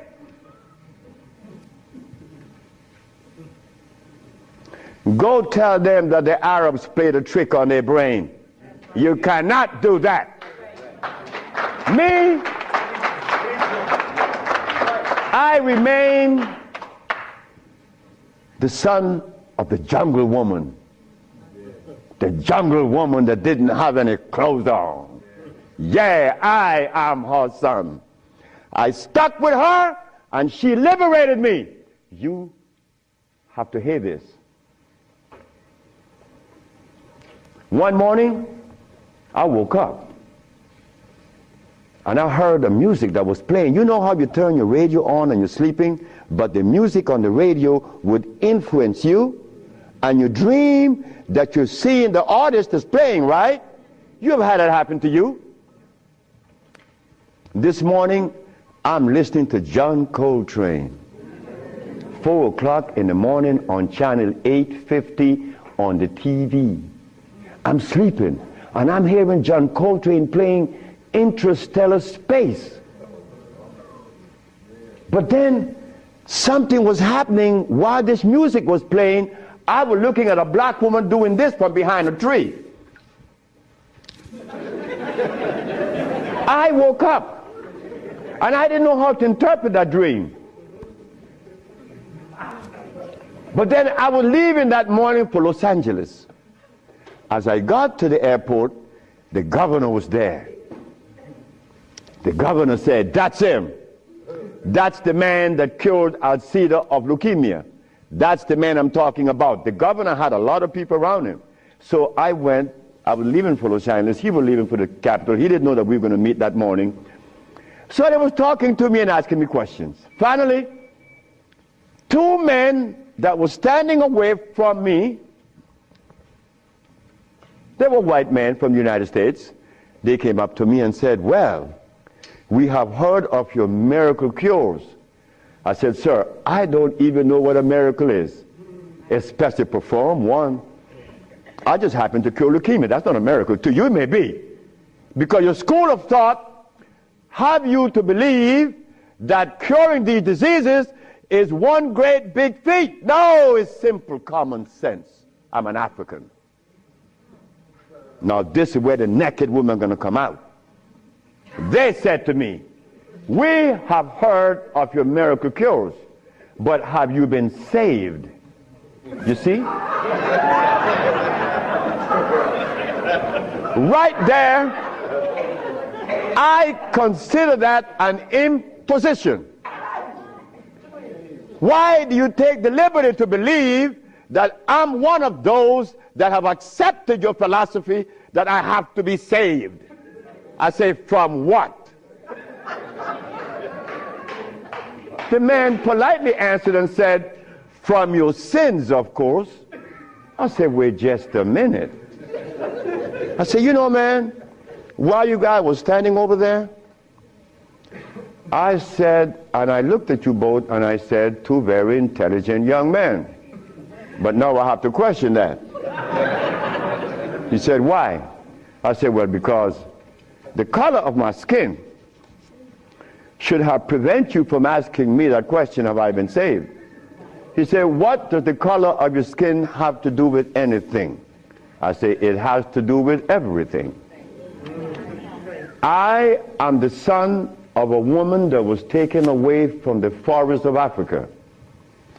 To begin with, she didn't have any clothes on. But she didn't have any alcohol. And she didn't have any prostitution. And she didn't have any supermarkets. And she didn't have a hospital. And she didn't need anything that God didn't make. And she didn't have any money. So all these things constitute sin. So my mother in the jungles was sinless. How did I become sinful? You cut it out. You stop that. We have to begin to change our diet, because this diet here of blood and starch is all we eat. That is all we eat. And then with this diet of blood and starch, which confounds the hormonal structure, we have the nerve to tell each other's brother, you were wrong. I'm wrong. I mean, where did you get that from? I'm wrong. You've been eating blood and starch and you're going to tell me I'm wrong. No. We got to stop it. Because the blood and starch is why I couldn't penetrate Africa. So, you forgot, right? I'm in the Rayborn building. Who is present? Sheila Jackson Lee from Texas, right? John Conyers, Illinois. Or Detroit? Jesse Jackson Jr. from the House of Appropriation. Our most beloved President Bush. No, we have to give him credit. And no African government ever given me the privilege to practice herbology. Bush did. Bush appropriated $5 billion to fight AIDS in Africa, right? And the African government didn't appropriate one dime. They didn't want their brother to do it for free. So Bush stands out way above there. Bush gave $5 billion, and Jesse Jackson Jr. is there. So when I go to the podium and I say, fellas, y'all don't have to look for the cure of AIDS anymore. Here it is. Jesse Jackson Jr. did this.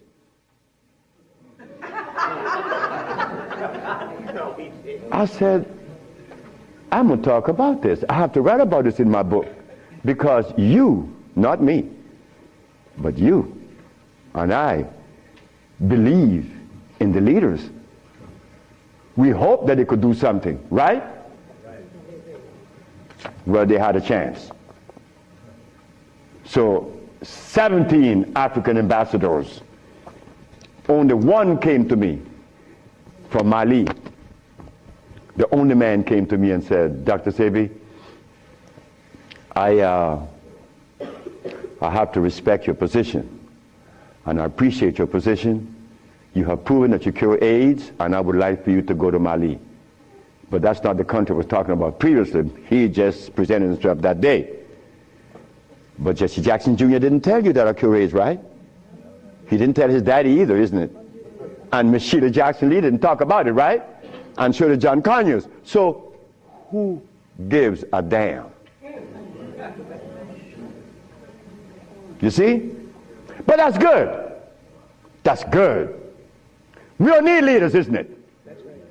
So we're going to do it. Because we're doing it now. Because those black women I'm talking about, there's one sitting there.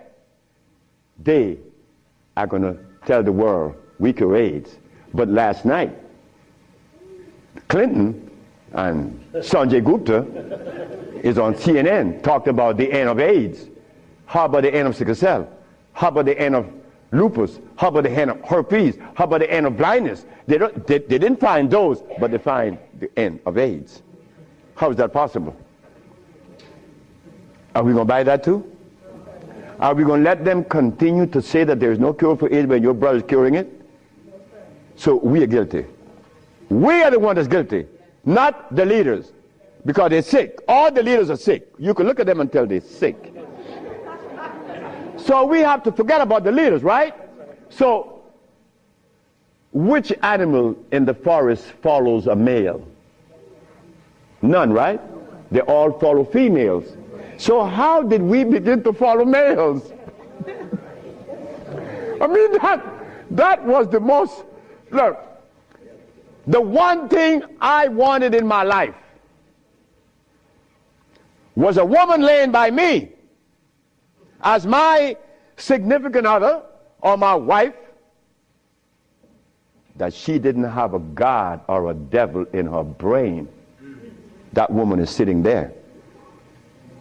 Because I could not have a woman laying by me and she worshiping something else. I mean nothing to her. No, you worship you.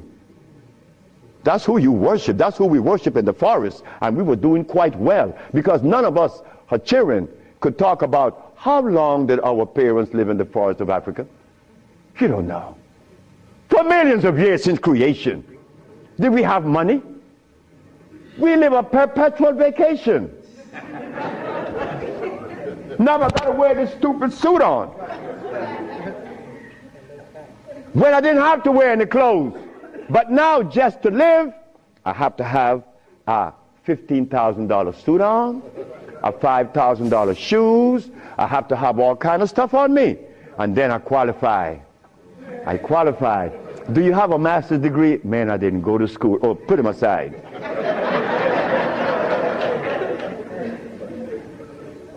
So in essence, there's no one on this planet that is interested in the cure for any disease. None of the leaders, none of those who are talking, they are not interested. It was simple. It was understanding that is alkalinity that cures, not acidity. And any healer that comes to you with these things, like adding carrots, like moringa, it says here,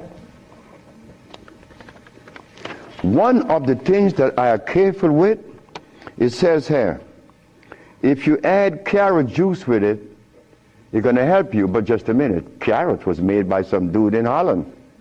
It's very acid. So this moringa knows that you have both eyes closed, so I could sell you anything. We don't want that anymore. We don't want to tell stories anymore. We don't want to protect the stories anymore. But you see what happened? When you have been healing or call yourself a healer for 20 or 30 years using comfrey and rose hips and recommending tofu, and someone come on the set and says that you may not be quite right, man, you get off there. You begin to get crazy. You begin to go crazy on that person because you have invested 30 years and people know you, and now you can't turn back and say, I was wrong. Well, I was wrong. And it was one little lady, 94 years of age, named Mrs. Holloman. I was along with the rest of the healers. I was reading these books by Jethro Kloss, Alma Hutchins, Indian Herbology of North America, Myers, Christopher, also this other named Shooks. And they all have calcium in it, so I had to believe that, right? And I went to Mrs. Holloman and said, Mrs. Holloman, you got to drink carrot juice. She said, sit down, boy. I think you're crazy. I think you're out of your mind. I'm 94 years of age. I don't wear glasses. I don't need you to come and tell me to drink carrot juice because I know that carrot is a poison. I was in Rattan, the island of Rattan, and a woman was listening to me talk, and she asked me, what is the best breakfast in the morning? I said, I don't know. She said, a glass of hot water. I know she was right. The sister was right. So in essence, all of the hoopla about AIDS was just noise. We've been curing AIDS since 1984. Why didn't you know about it? The media didn't let you hear it, right? Jesse Jackson Jr. didn't talk about it, right? Well, I think in the book I have to mention his name. Because this is what's happening. They're lying to us. And we have to stop it. We have the cure for every disease in the world. We, the black race, is responsible. Not the white, not the Chinese, not the Arab. The Arab need help. They need help now. All Arabs need help. Because there's no way in the world where you find the highest incidence of eye problem like Arabia. Because they eat lamb. But could you go and tell an Arab to stop eating his lamb? It's like going to tell someone that uses cocaine, stop. Then you're crazy. Like going to Africa and tell a Maasai, hey Maasai, you only live 47 years, man, and you're going to die because you're eating raw blood and starch. He's going to chop your head off. And he should. Then we go to Guinea, and my wife came to me running. She said, the young man in there with his wife, he's 19. And she's complaining he's impotent. At 19, she said, yes. My wife came with it. What happened? We asked the boy, what does he eat? He eats cassava. Cassava.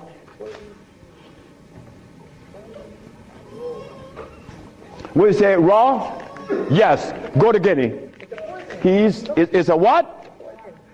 Cassava.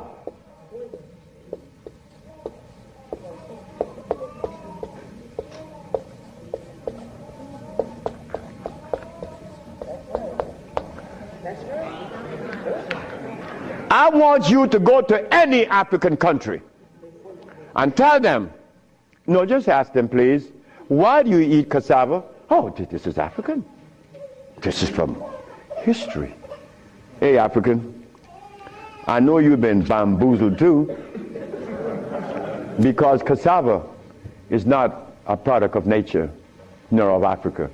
Cassava is a starch that needs the aid of a man to grow it. Cassava cannot grow by itself, and it has cyanide. But the cyanide has already affected the brain. He cannot think for himself. It's like talking to a Haitian or a Brazilian. In fact, the only country that I have ever visited that have people dark like me, but nobody in Brazil is black. Brazil.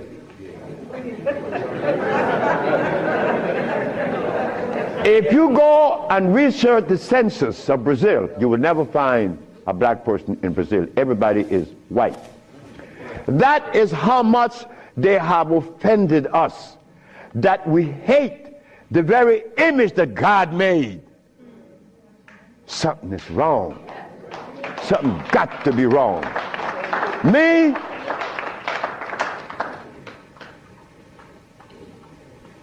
I was a very good Christian, and a very good Muslim, a very good Buddha. And I wanted to join the, well, I don't want to mention it.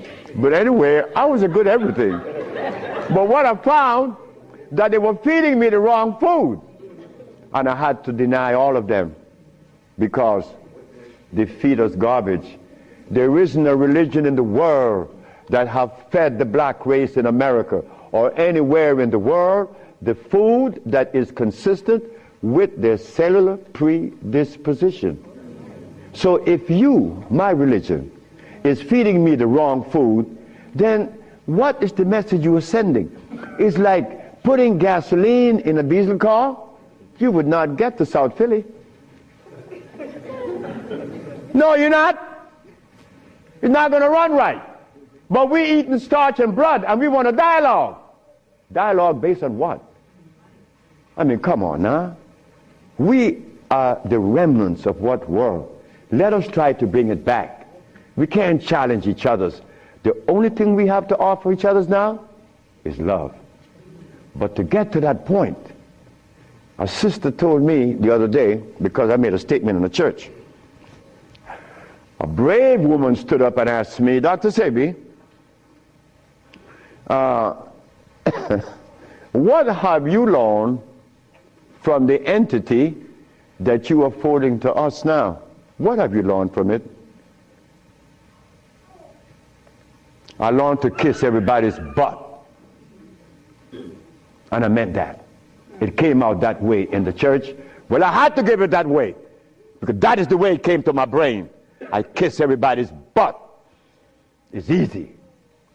You see, it makes it easy. When you start kicking it, somebody's going to do something to you. And when you start kissing it, they reward you. So this sister came to me, and she was very smart. She said, "Do you literally?" I said, "Drop your panties."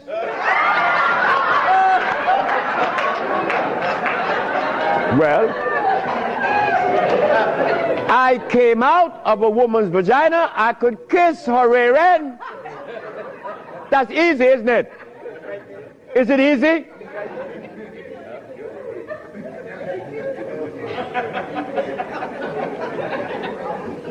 See, I have no what you all call shame. I don't know what that is.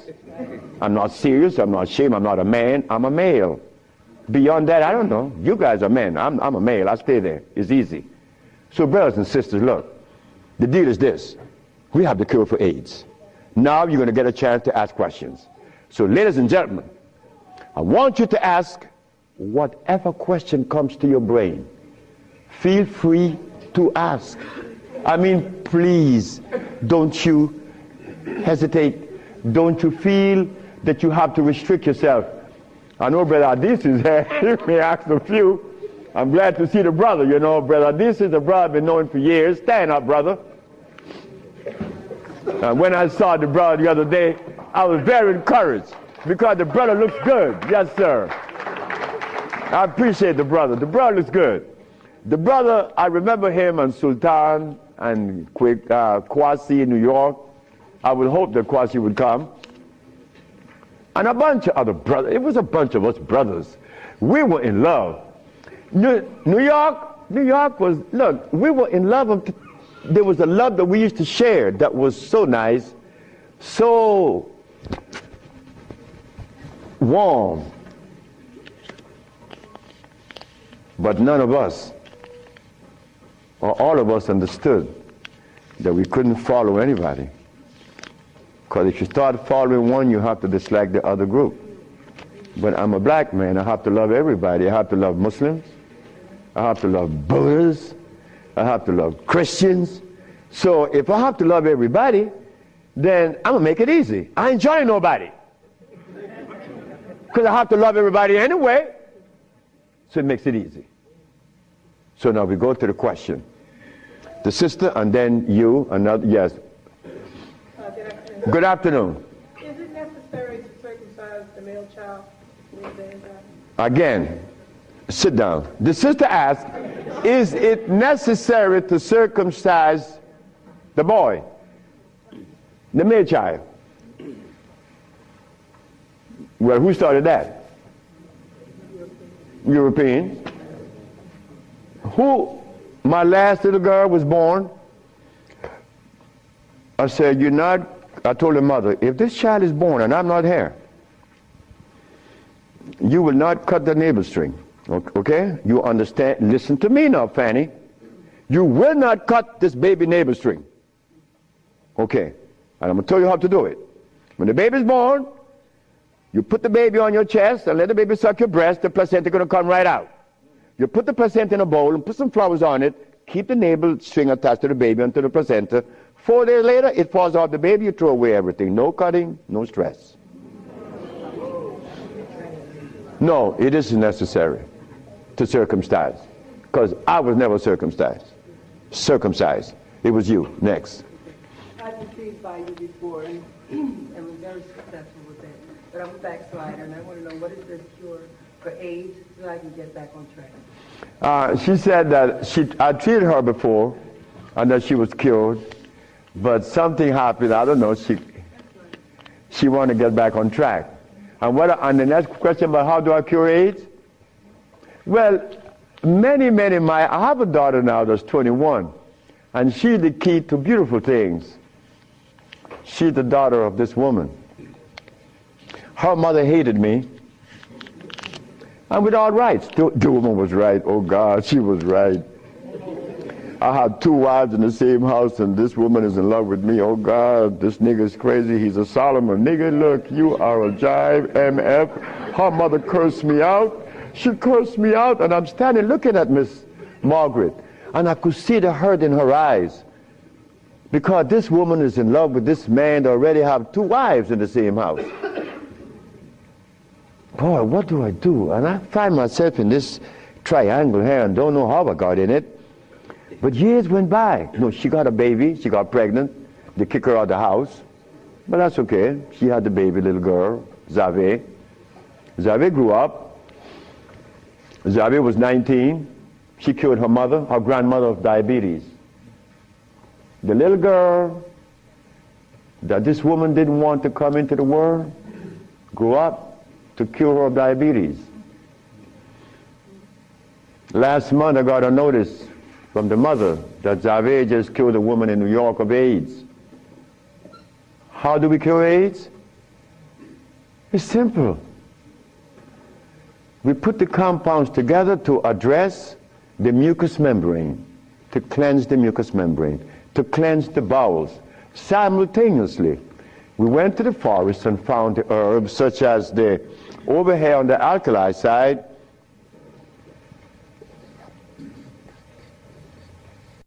sarsaparilla is an herb that has the highest concentrate of iron. Fluorine, iron. Guaco, that is a plant that has, I thought I had a stick with me because I'm always chewing on it. This is guaco. Guaco is a plant that would definitely strengthen the immune system because it is iron again. But it has potassium iodide. No, potassium phosphate, not iodide. Iodide comes from the ocean. Kankansa, that's an African plant. Kankansa is an African plant. This plant has one of the highest concentrate of what? Potassium phosphate. Those are just few of the plants. We use about 40 some odd plants to cleanse the body, strengthen the immune system, and electrify the system, because you want to electrify the body. That's how simple we cure AIDS. We cure AIDS. We don't treat AIDS. This thing here says that Moringa said, and they keep repeating it, that they uses it with the belief that it's going to cure. They think, oh no, we got to stop talking like that. We cure. That's how we got to start talking. If you don't cure, get out of the way, because you're lying to people. Next question. The brother. Peace and blessing. I'm really enjoying your lecture, and my question is, when you see a client, what's your thought process? When I see a client, my thought process, I already know what the brother needs. Like the Mexican knew what I needed. The Mexican said, you're dying because you have disobeyed. Without, unconsciously you disobeyed. So when a brother comes to me, I already know what the brother needs. I don't need to go into a whole bunch of scientific jargons and intimidating the brother by putting light in his eyes, iridology. I don't do that. I don't do anything. I just give you what I know you need. People come to me for compounds from Japan. She killed a woman in Japan named Kaoto Kita in Kobe. She never seen a woman. She was in hospice already with cancer of what? The lungs. There you go. Cancer of the lungs in hospice. She never seen the woman. In a month time, she's vacationing in Hawaii. Okay, there you got it. Yes. Harder than you. Yes, the sister. And I have a sister who she was diagnosed with Alzheimer's, and she's been in my care for 2 years. I do have her on a fresh food diet, all organic foods, all raw foods, and I'm seeing a big improvement. But I feel as though she needs some other things. And what else can I do to help her? And she's Alzheimer's. She has Alzheimer's, yes, sir. Okay, Alzheimer's. That's a brain problem, right? Remember what I said? There's only one disease? Okay. When you have mucus in the nasal passage, it is sinusitis. When you have mucus in the bronchial tubes, it's bronchitis. When you have mucus in the lungs, it's pneumonia. But now you have mucus where? For you to have Alzheimer's, where is the mucus? So we have to remove the mucus from out of the system, especially the brain, but then we have to feed the brain. That's where biochemistry comes into play. The brain. Like if the sister was suffering with rickets, that's bones, right? So we have to address calcium. If she had leukemia, it would be blood, that's iron. But now she has Alzheimer's. She has mucus in the brain, which prevents the brain from receiving what? Oxygen. Now, what is the brain composed of? Copper and carbon. That is what produces electricity. Copper and carbon. It's simple. Copper and carbon produces electricity. You go to an electrical plant, and all you're going to see is a big wheel turning, and it's copper. But against the wheel are these carbon brushes, and the friction of the carbon and the copper produces the resonance they call electricity. Electricity is not fire, it is vibration. But when you short circuit it, it's become fire. So yes, we do have, but she must go to Honduras. What is her age approximately? What? Oh, she's young. She's young. She's very young. She could go to Honduras, and it would be fast. Why Honduras? Like sister went to Honduras with her husband, Linda, Richie, and her husband. She will see the improvement in days. Like the woman went down with a goiter. Like the brother went down there with his stiff leg, and in 3 days he was running up the hill. And he could not believe it. Like, this is where a name comes to mind. And I want you all to remember this, because this is a woman that we all love and we all respect. A brother was taken to Honduras, to the village. You see, the thermal waters in the village has a pH of 8.9. One of the highest attainable pH in waters is found in Honduras and in Africa. Thermal waters, that is. The little boy named Shelby, he has AIDS. He has Kaposi sarcoma. All the black spots on his body. The boy went to the thermal bath 1 day, 2 days, 3 days, 4 days. The boy came out of the bathroom screaming. The black spots were gone. His mother and my wife Ma'a were very close friends. Ma'a told Malakia, take Shelby to Honduras. On the 4th day, he's doing good.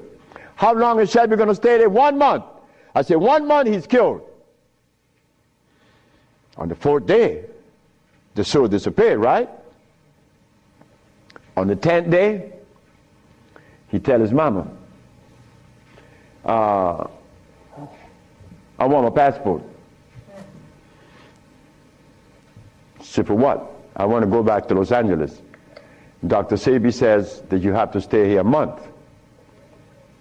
He said, bitch, did you hear me?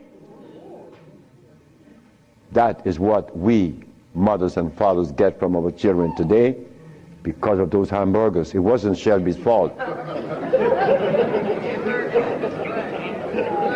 It wasn't that child's fault. That child went back to Los Angeles and began to use crack and died about 2 months later. But Malakia is telling the sister that you all know very well about the incident.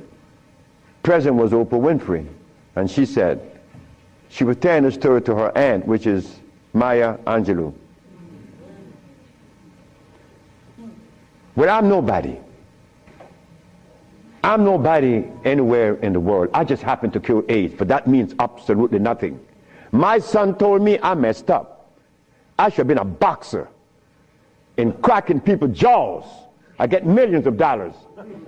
But the crack jaw come to you and they pay you pennies. So you are nobody, daddy. In this world of today, curing AIDS or any disease means absolutely nothing. I am not a famous person. I'm insignificant. So Miss Oprah Winfrey said, well, if he's that good, how come I haven't heard of him? Well,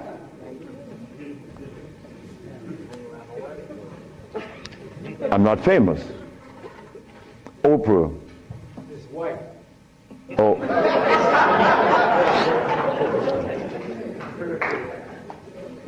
My book would be out in July. I know she's not going to advertise it, although she suffered embarrassment with 1 million broken pieces. But that's okay. We have to remember the blood and starch. So when you go home, you remember the blood and starch, because that prevents you from liking you, from loving yourself. Because I was there. I was there. Did I want to blow my brains out once? Yes, I did. Well, why was that?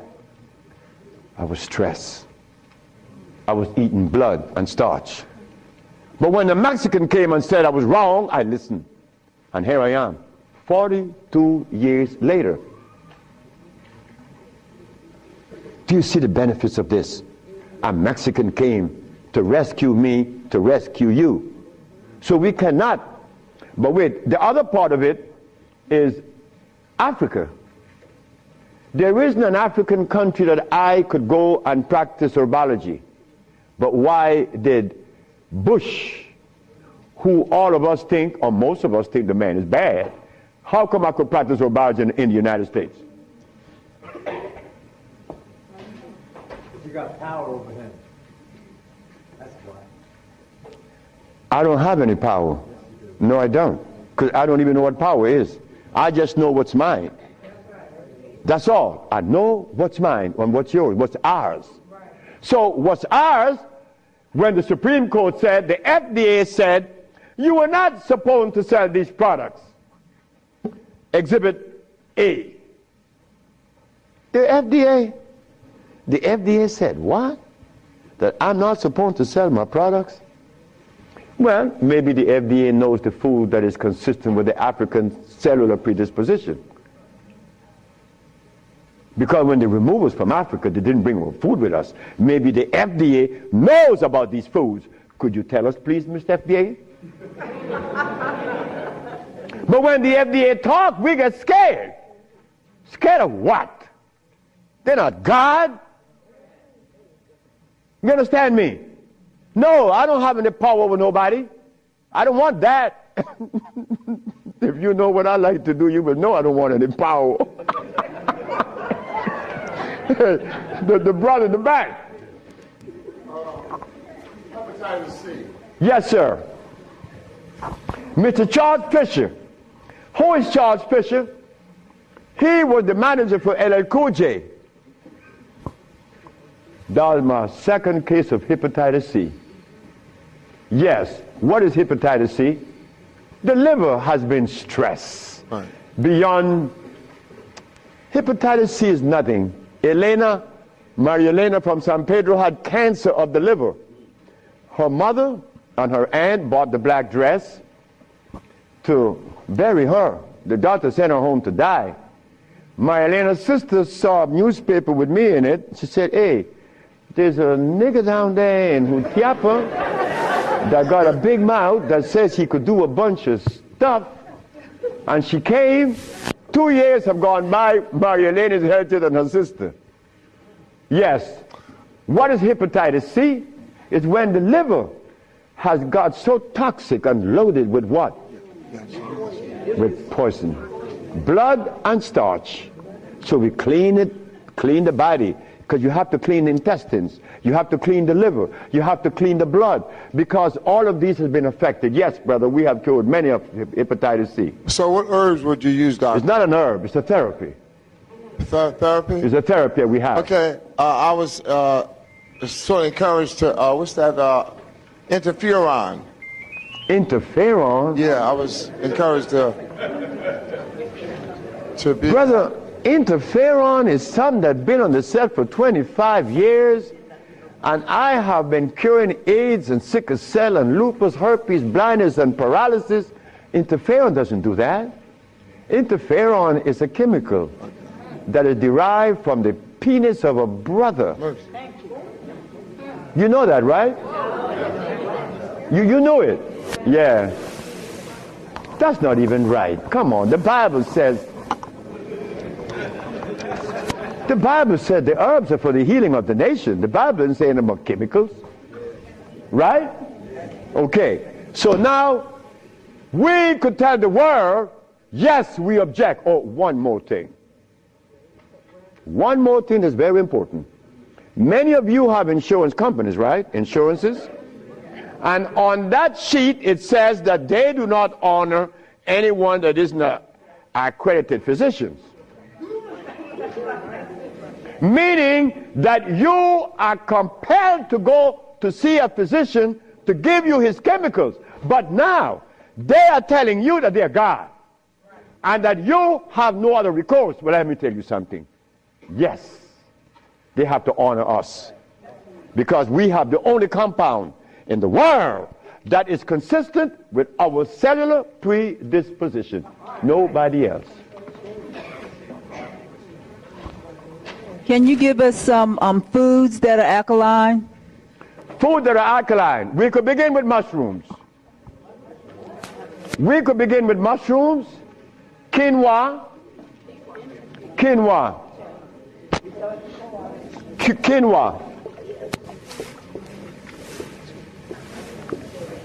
amaranth,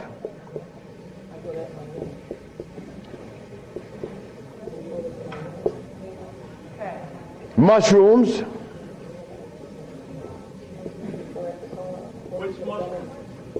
portobello, crimini, also oyster mushrooms. Many people are of the opinion that oyster mushrooms or mushrooms are fungus. What is a fungus? A fungus is something that grows on you and eats things up. Mushrooms are the product of mycelia. This is a network that nourishes. I have cured many diseases, psychological problems, with the Stropharia cubensis. So let me tell you something. Mushrooms are very good. They're high in potassium.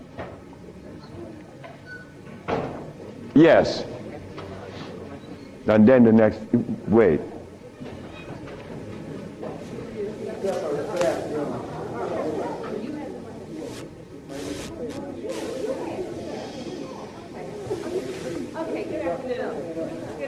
Good afternoon, ma'am.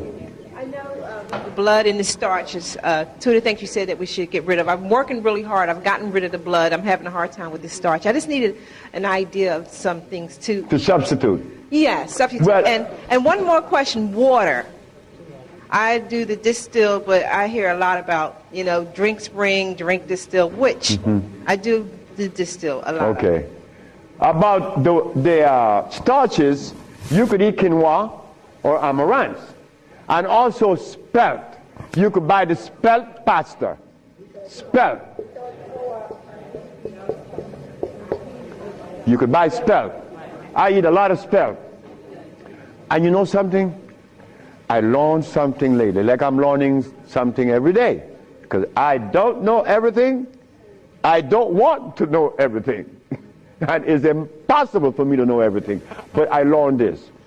That when you combine spelt flour, quinoa, and amaranth together, just the pure powder, the flour, and you want to bake something, if you just add the almond milk and the sea salt and the other ingredients, such as you could add a little bit of what? Agave is good. That's very good. But now, if you want this flour to rise up and be fluffy, who said sea moss? You did. You cook the sea moss to a jelly. And you take about 2 tablespoons and you put that cooked sea moss in the batter along with the almond milk and the rest of the ingredients, and that stuff becomes fluffy. I said, this is a natural yeast. And someone hit me to that, which was Gary, right? Gary Ricketts worked with me for many years, and he still works with me. And he put that together. He made a waffle. Oh my God! I used to go to Gary's house in the morning just to eat his waffle. But his waffle was sweet because he used to put the maple syrup in it, in the batter. And then he make the waffle. You didn't have to put any maple syrup on it after that. It was delicious. And in the morning, okay, just let me go quick through all. Peace, Dr. Sebi. I wanted to know if you accepted practicums, internships. What's that? Internships, like practicums, to come and learn. Well, I came from Honduras, You come from Honduras? No, I want to practice. I want to know if I could have an internship. Oh, if you want to. I know you say black woman is key. So as a student? Yes. Well, that is what we're working on now, because the woman took over the whole thing. My daughters and the woman that associated with them, and they were like many more sisters to join in, because I'm out of here. I want to go sit down by the river and smoke my dope. Well,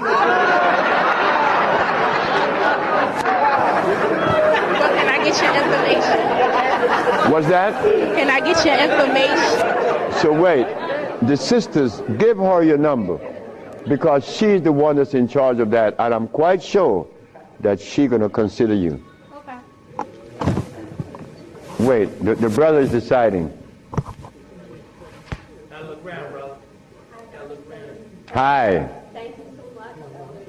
Thank you for coming. Yes. My name is Justine, and what I want to know is, how do you get rid of fear? How to get rid of fear? Yes, fear. Ha ha! There ain't a nigga in the world as scared as me. And you want me to tell you how to get rid of fear. But you know something about fear? Fear.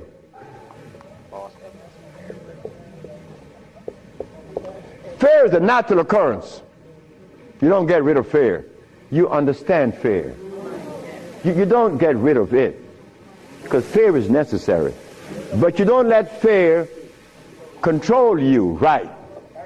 Because it would paralyze you. Fear would prevent you from opening the door where there's a great, big, beautiful tomorrow. Fear, you see, when I was insane, to a greater extent than I am now, I was placed in a psychiatric ward in New Jersey. And they were right. But what they didn't know,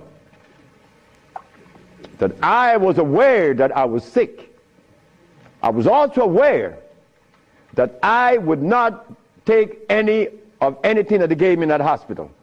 But there was a man that, you know the swinging doors, right? A swinging door is a door that opens both ways, and you're going to swing it. And every time he came to his door to go inside his room, he used to stand there. And he could never open that door. I used to go by and swing the door. And he'd go in and say, "Thank you, man." Why couldn't he open that door? Fear. But once you open the door and you see this great big thing, fear is gone. A bright tomorrow, hey, I'm no longer in fear. But then comes another one that's going to trick you.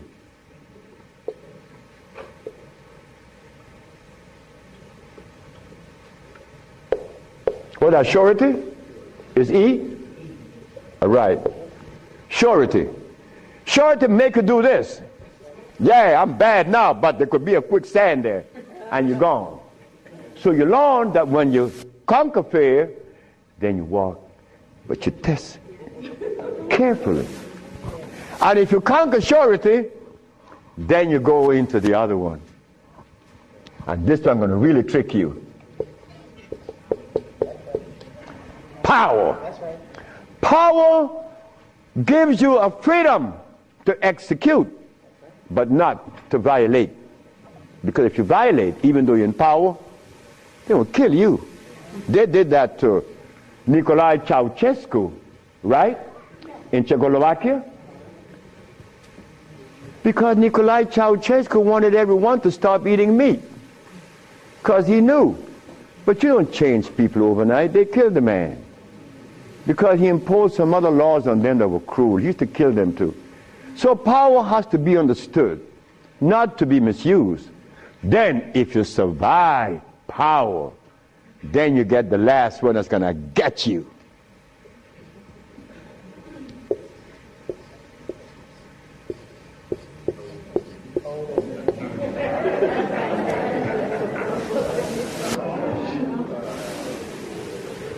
So you see, it's all about peace.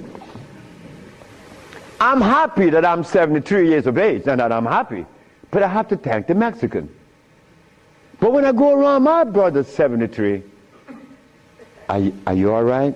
I say, Marcel, that's the only one alive now.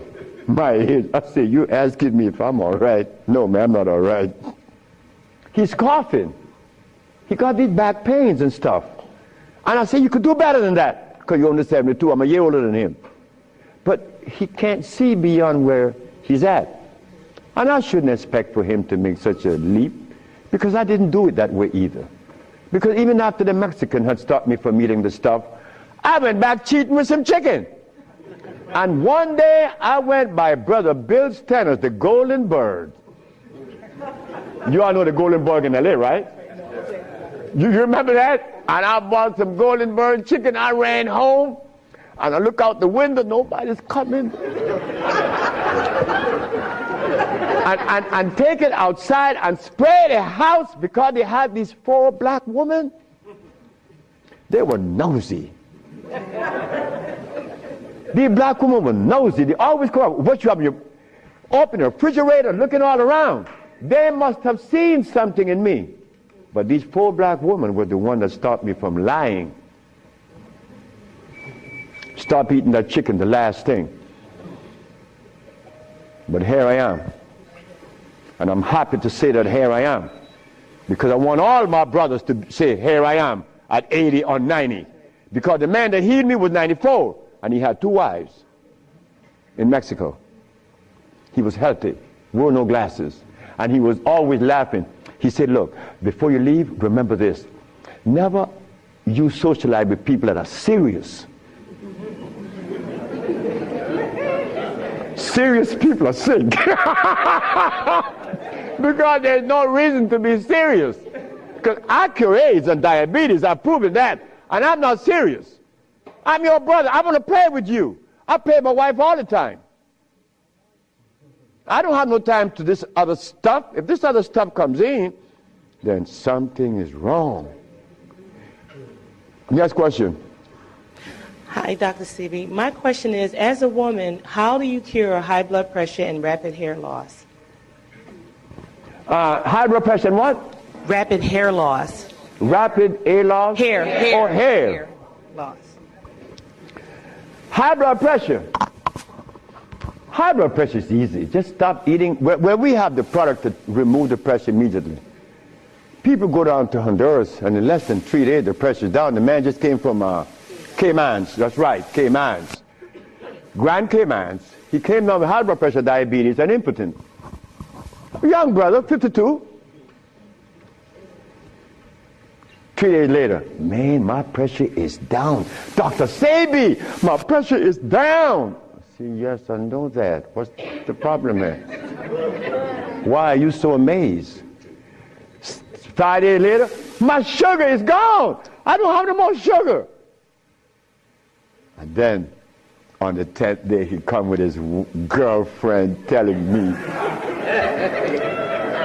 I like to see that. Because I was impotent. And these old folks in Honduras was telling me to drink eggs and wine and meat, cheese, butter. And the Mexicans say, you're crazy. Stop eating, and you can get all the sex you want. Stop eating, and it happened. So brothers, if you're in trouble, stop eating. And there's a product outside, they call it Viento. Brother, I don't care how much in deficit you are, you will be out in less than 24 hours. I know. I have to be abreast with that because my wife is 20 years younger than me. I can't allow this woman to get ahead of me. You understand? And she looks good and she's youthful. So I have to maintain energy. And I want all of you brothers to understand that stuff that we eat, wait. Just draw this for you, that we will see what it is I'm talking about. Because this is important.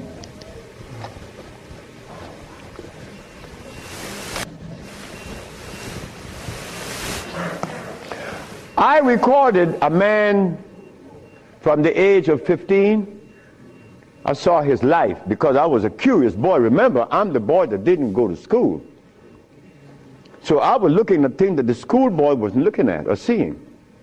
This man named Brindley, he was in his 20s. I was 21, he was 25, 4 years older than me. And he was the dude, a woman's man. But when I was in my 40s and I went back to Honduras, Brindley was 46, I was 41.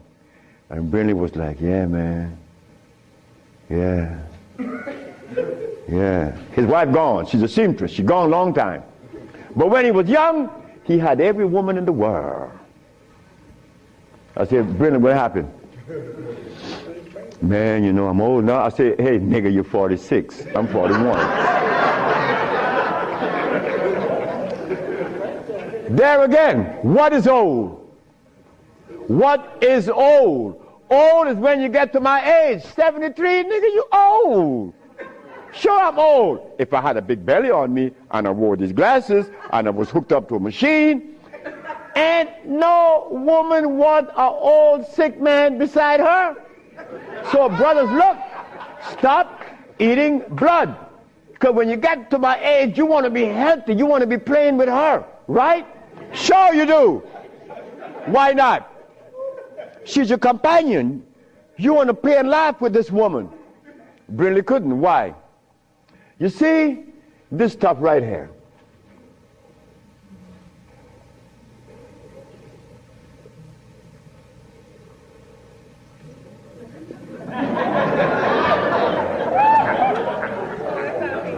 This is what a man plays his manhoodness with, his penis. Yeah, I'm a man. But in here,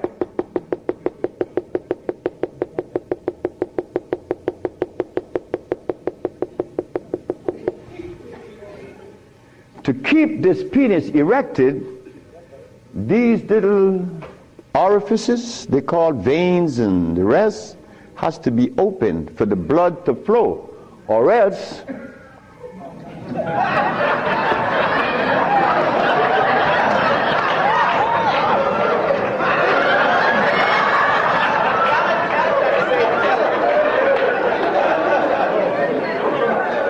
you think I can't talk about it?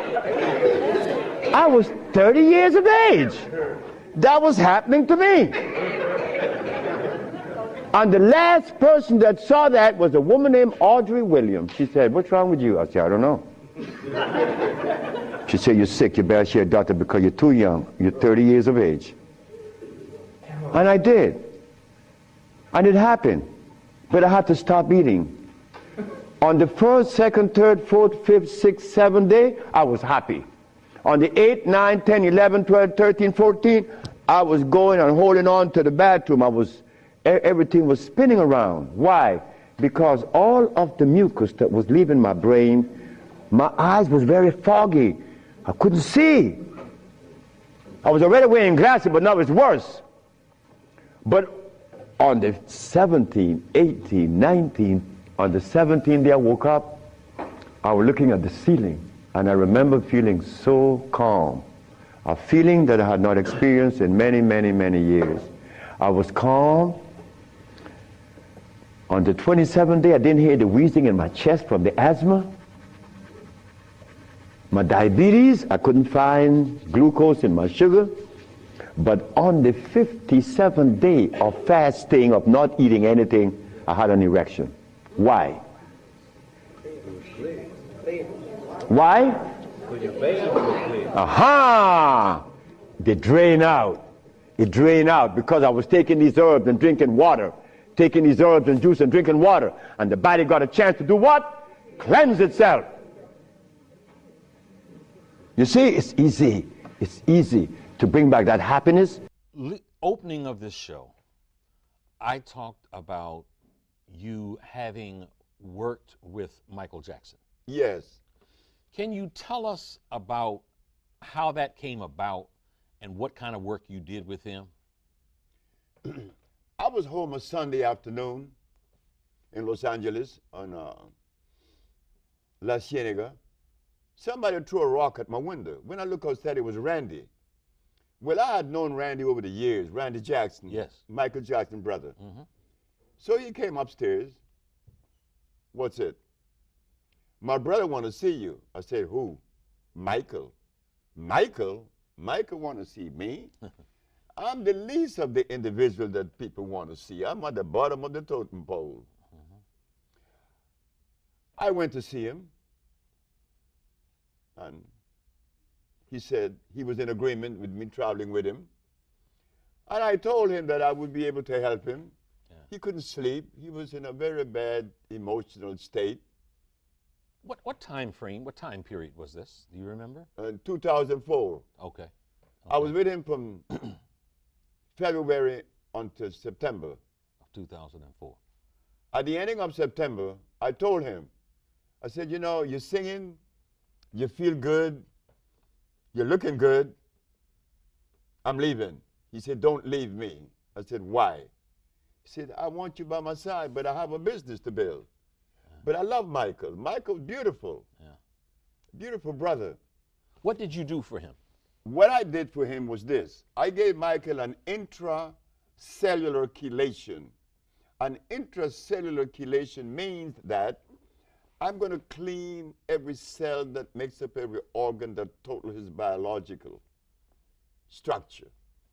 Because he was full of a whole lot of drugs, you know, the pharmaceutical drugs. Yeah. Couldn't sleep. Yeah. His nerve was shattered. So I began treating him.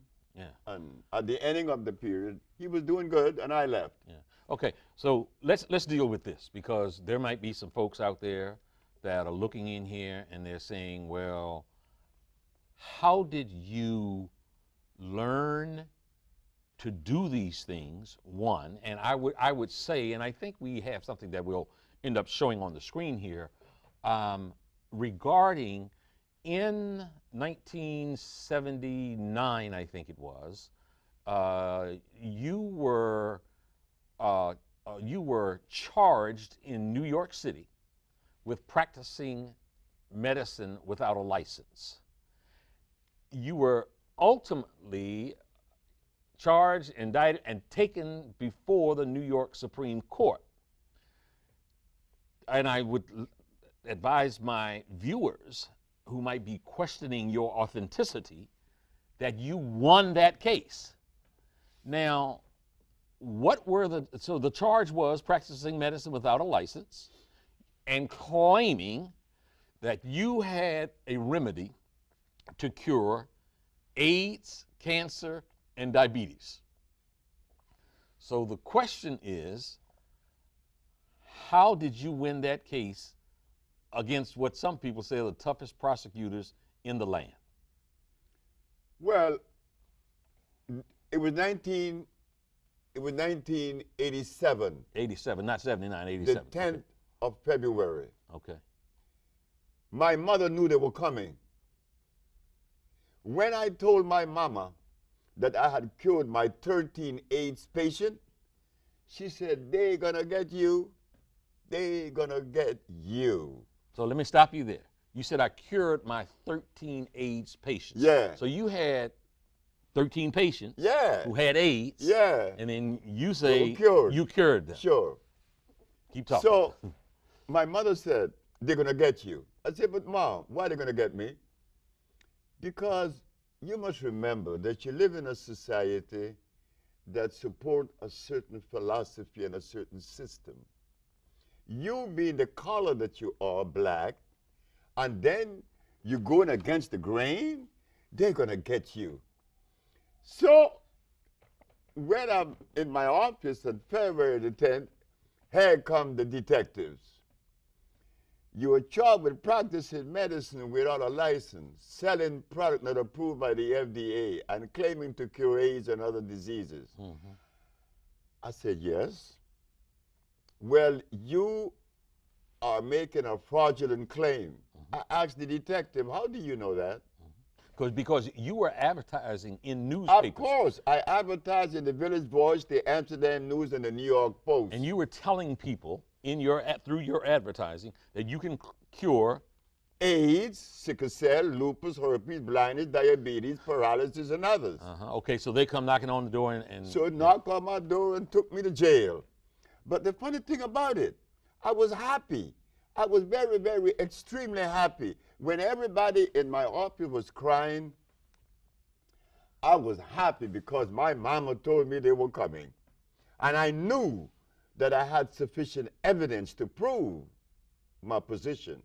Not only scientifically, empirically, historically, and whatever way they would desire. So while I was in jail, I'm saying, I wonder what defense they would have against me. Yeah.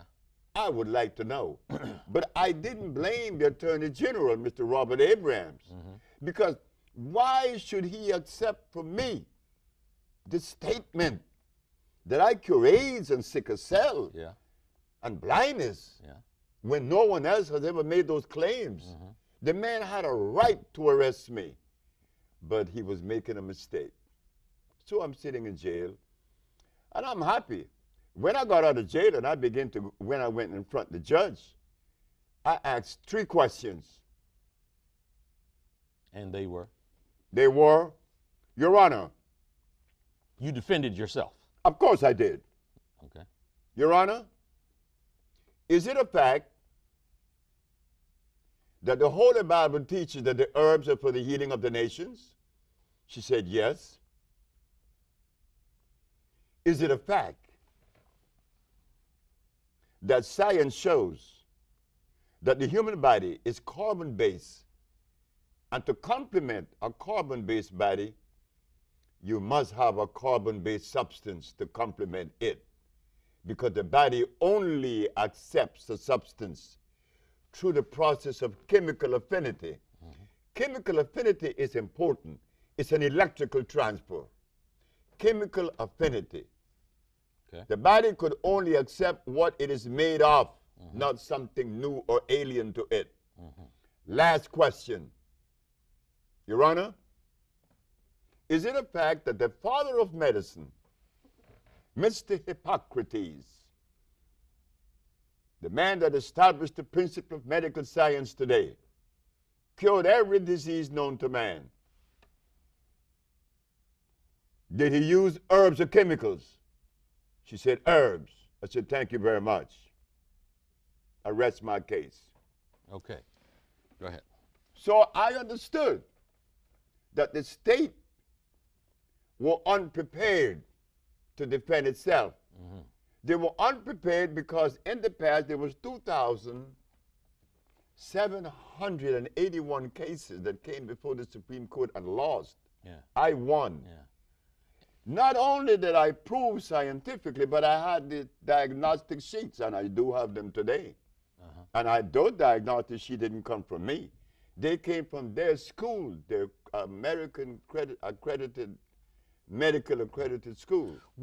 Did I read it correctly where there was some requirement for you to actually bring patients, a patient into court from each of those maladies, and that you brought multiple patients in court who, one, testified themselves, and that you had medical records One showing that they were victims of the disease, and then showing that it had been cured by one doctor, and then a second doctor verifying what the first doctor had said.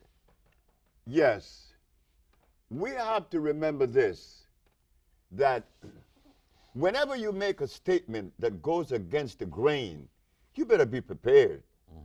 You better be prepared. The judge said that I had to bring one of every patient that I had cured, and there was one that said others.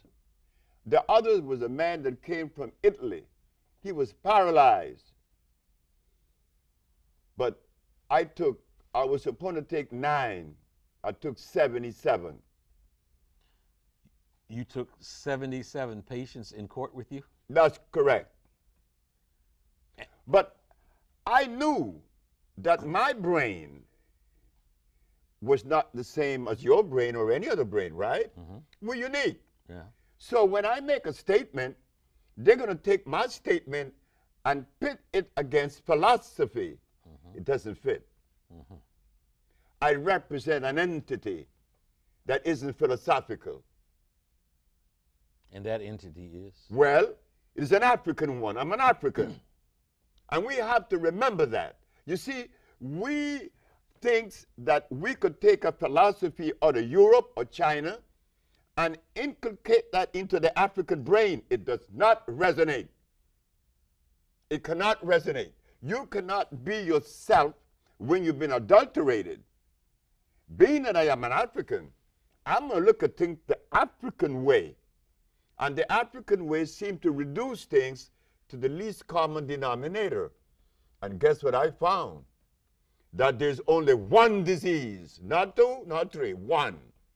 When I opened my big black mouth and told the judge that, oh my God. What did you say? I said, Your Honor, there's only one disease. And what is Could that? you substantiate that? Okay. Of course, I'm not going to just deploy a bunch of empty words. I represent a country.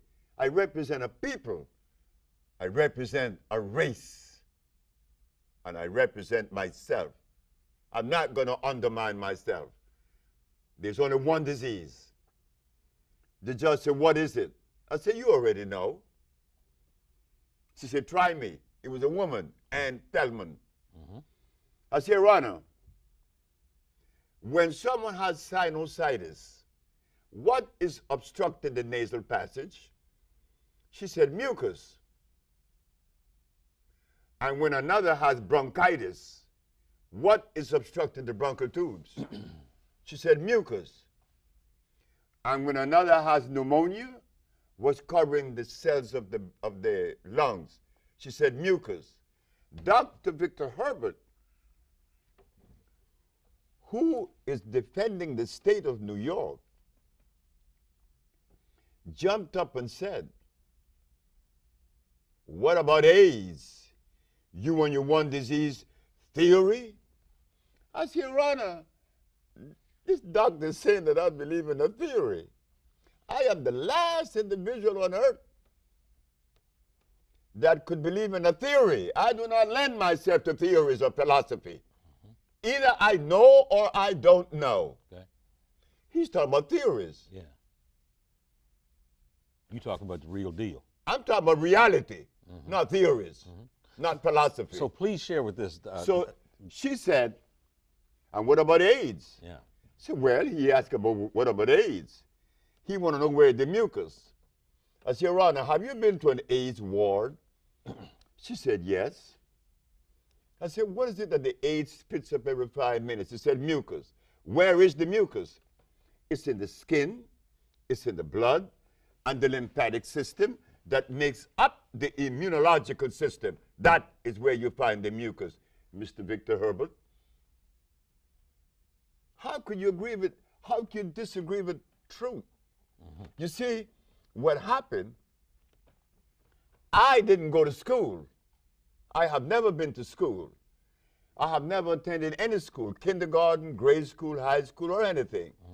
But I had parents that kept me anchored to the African way, not to the Chinese way, not to the European way, not to the Japanese way.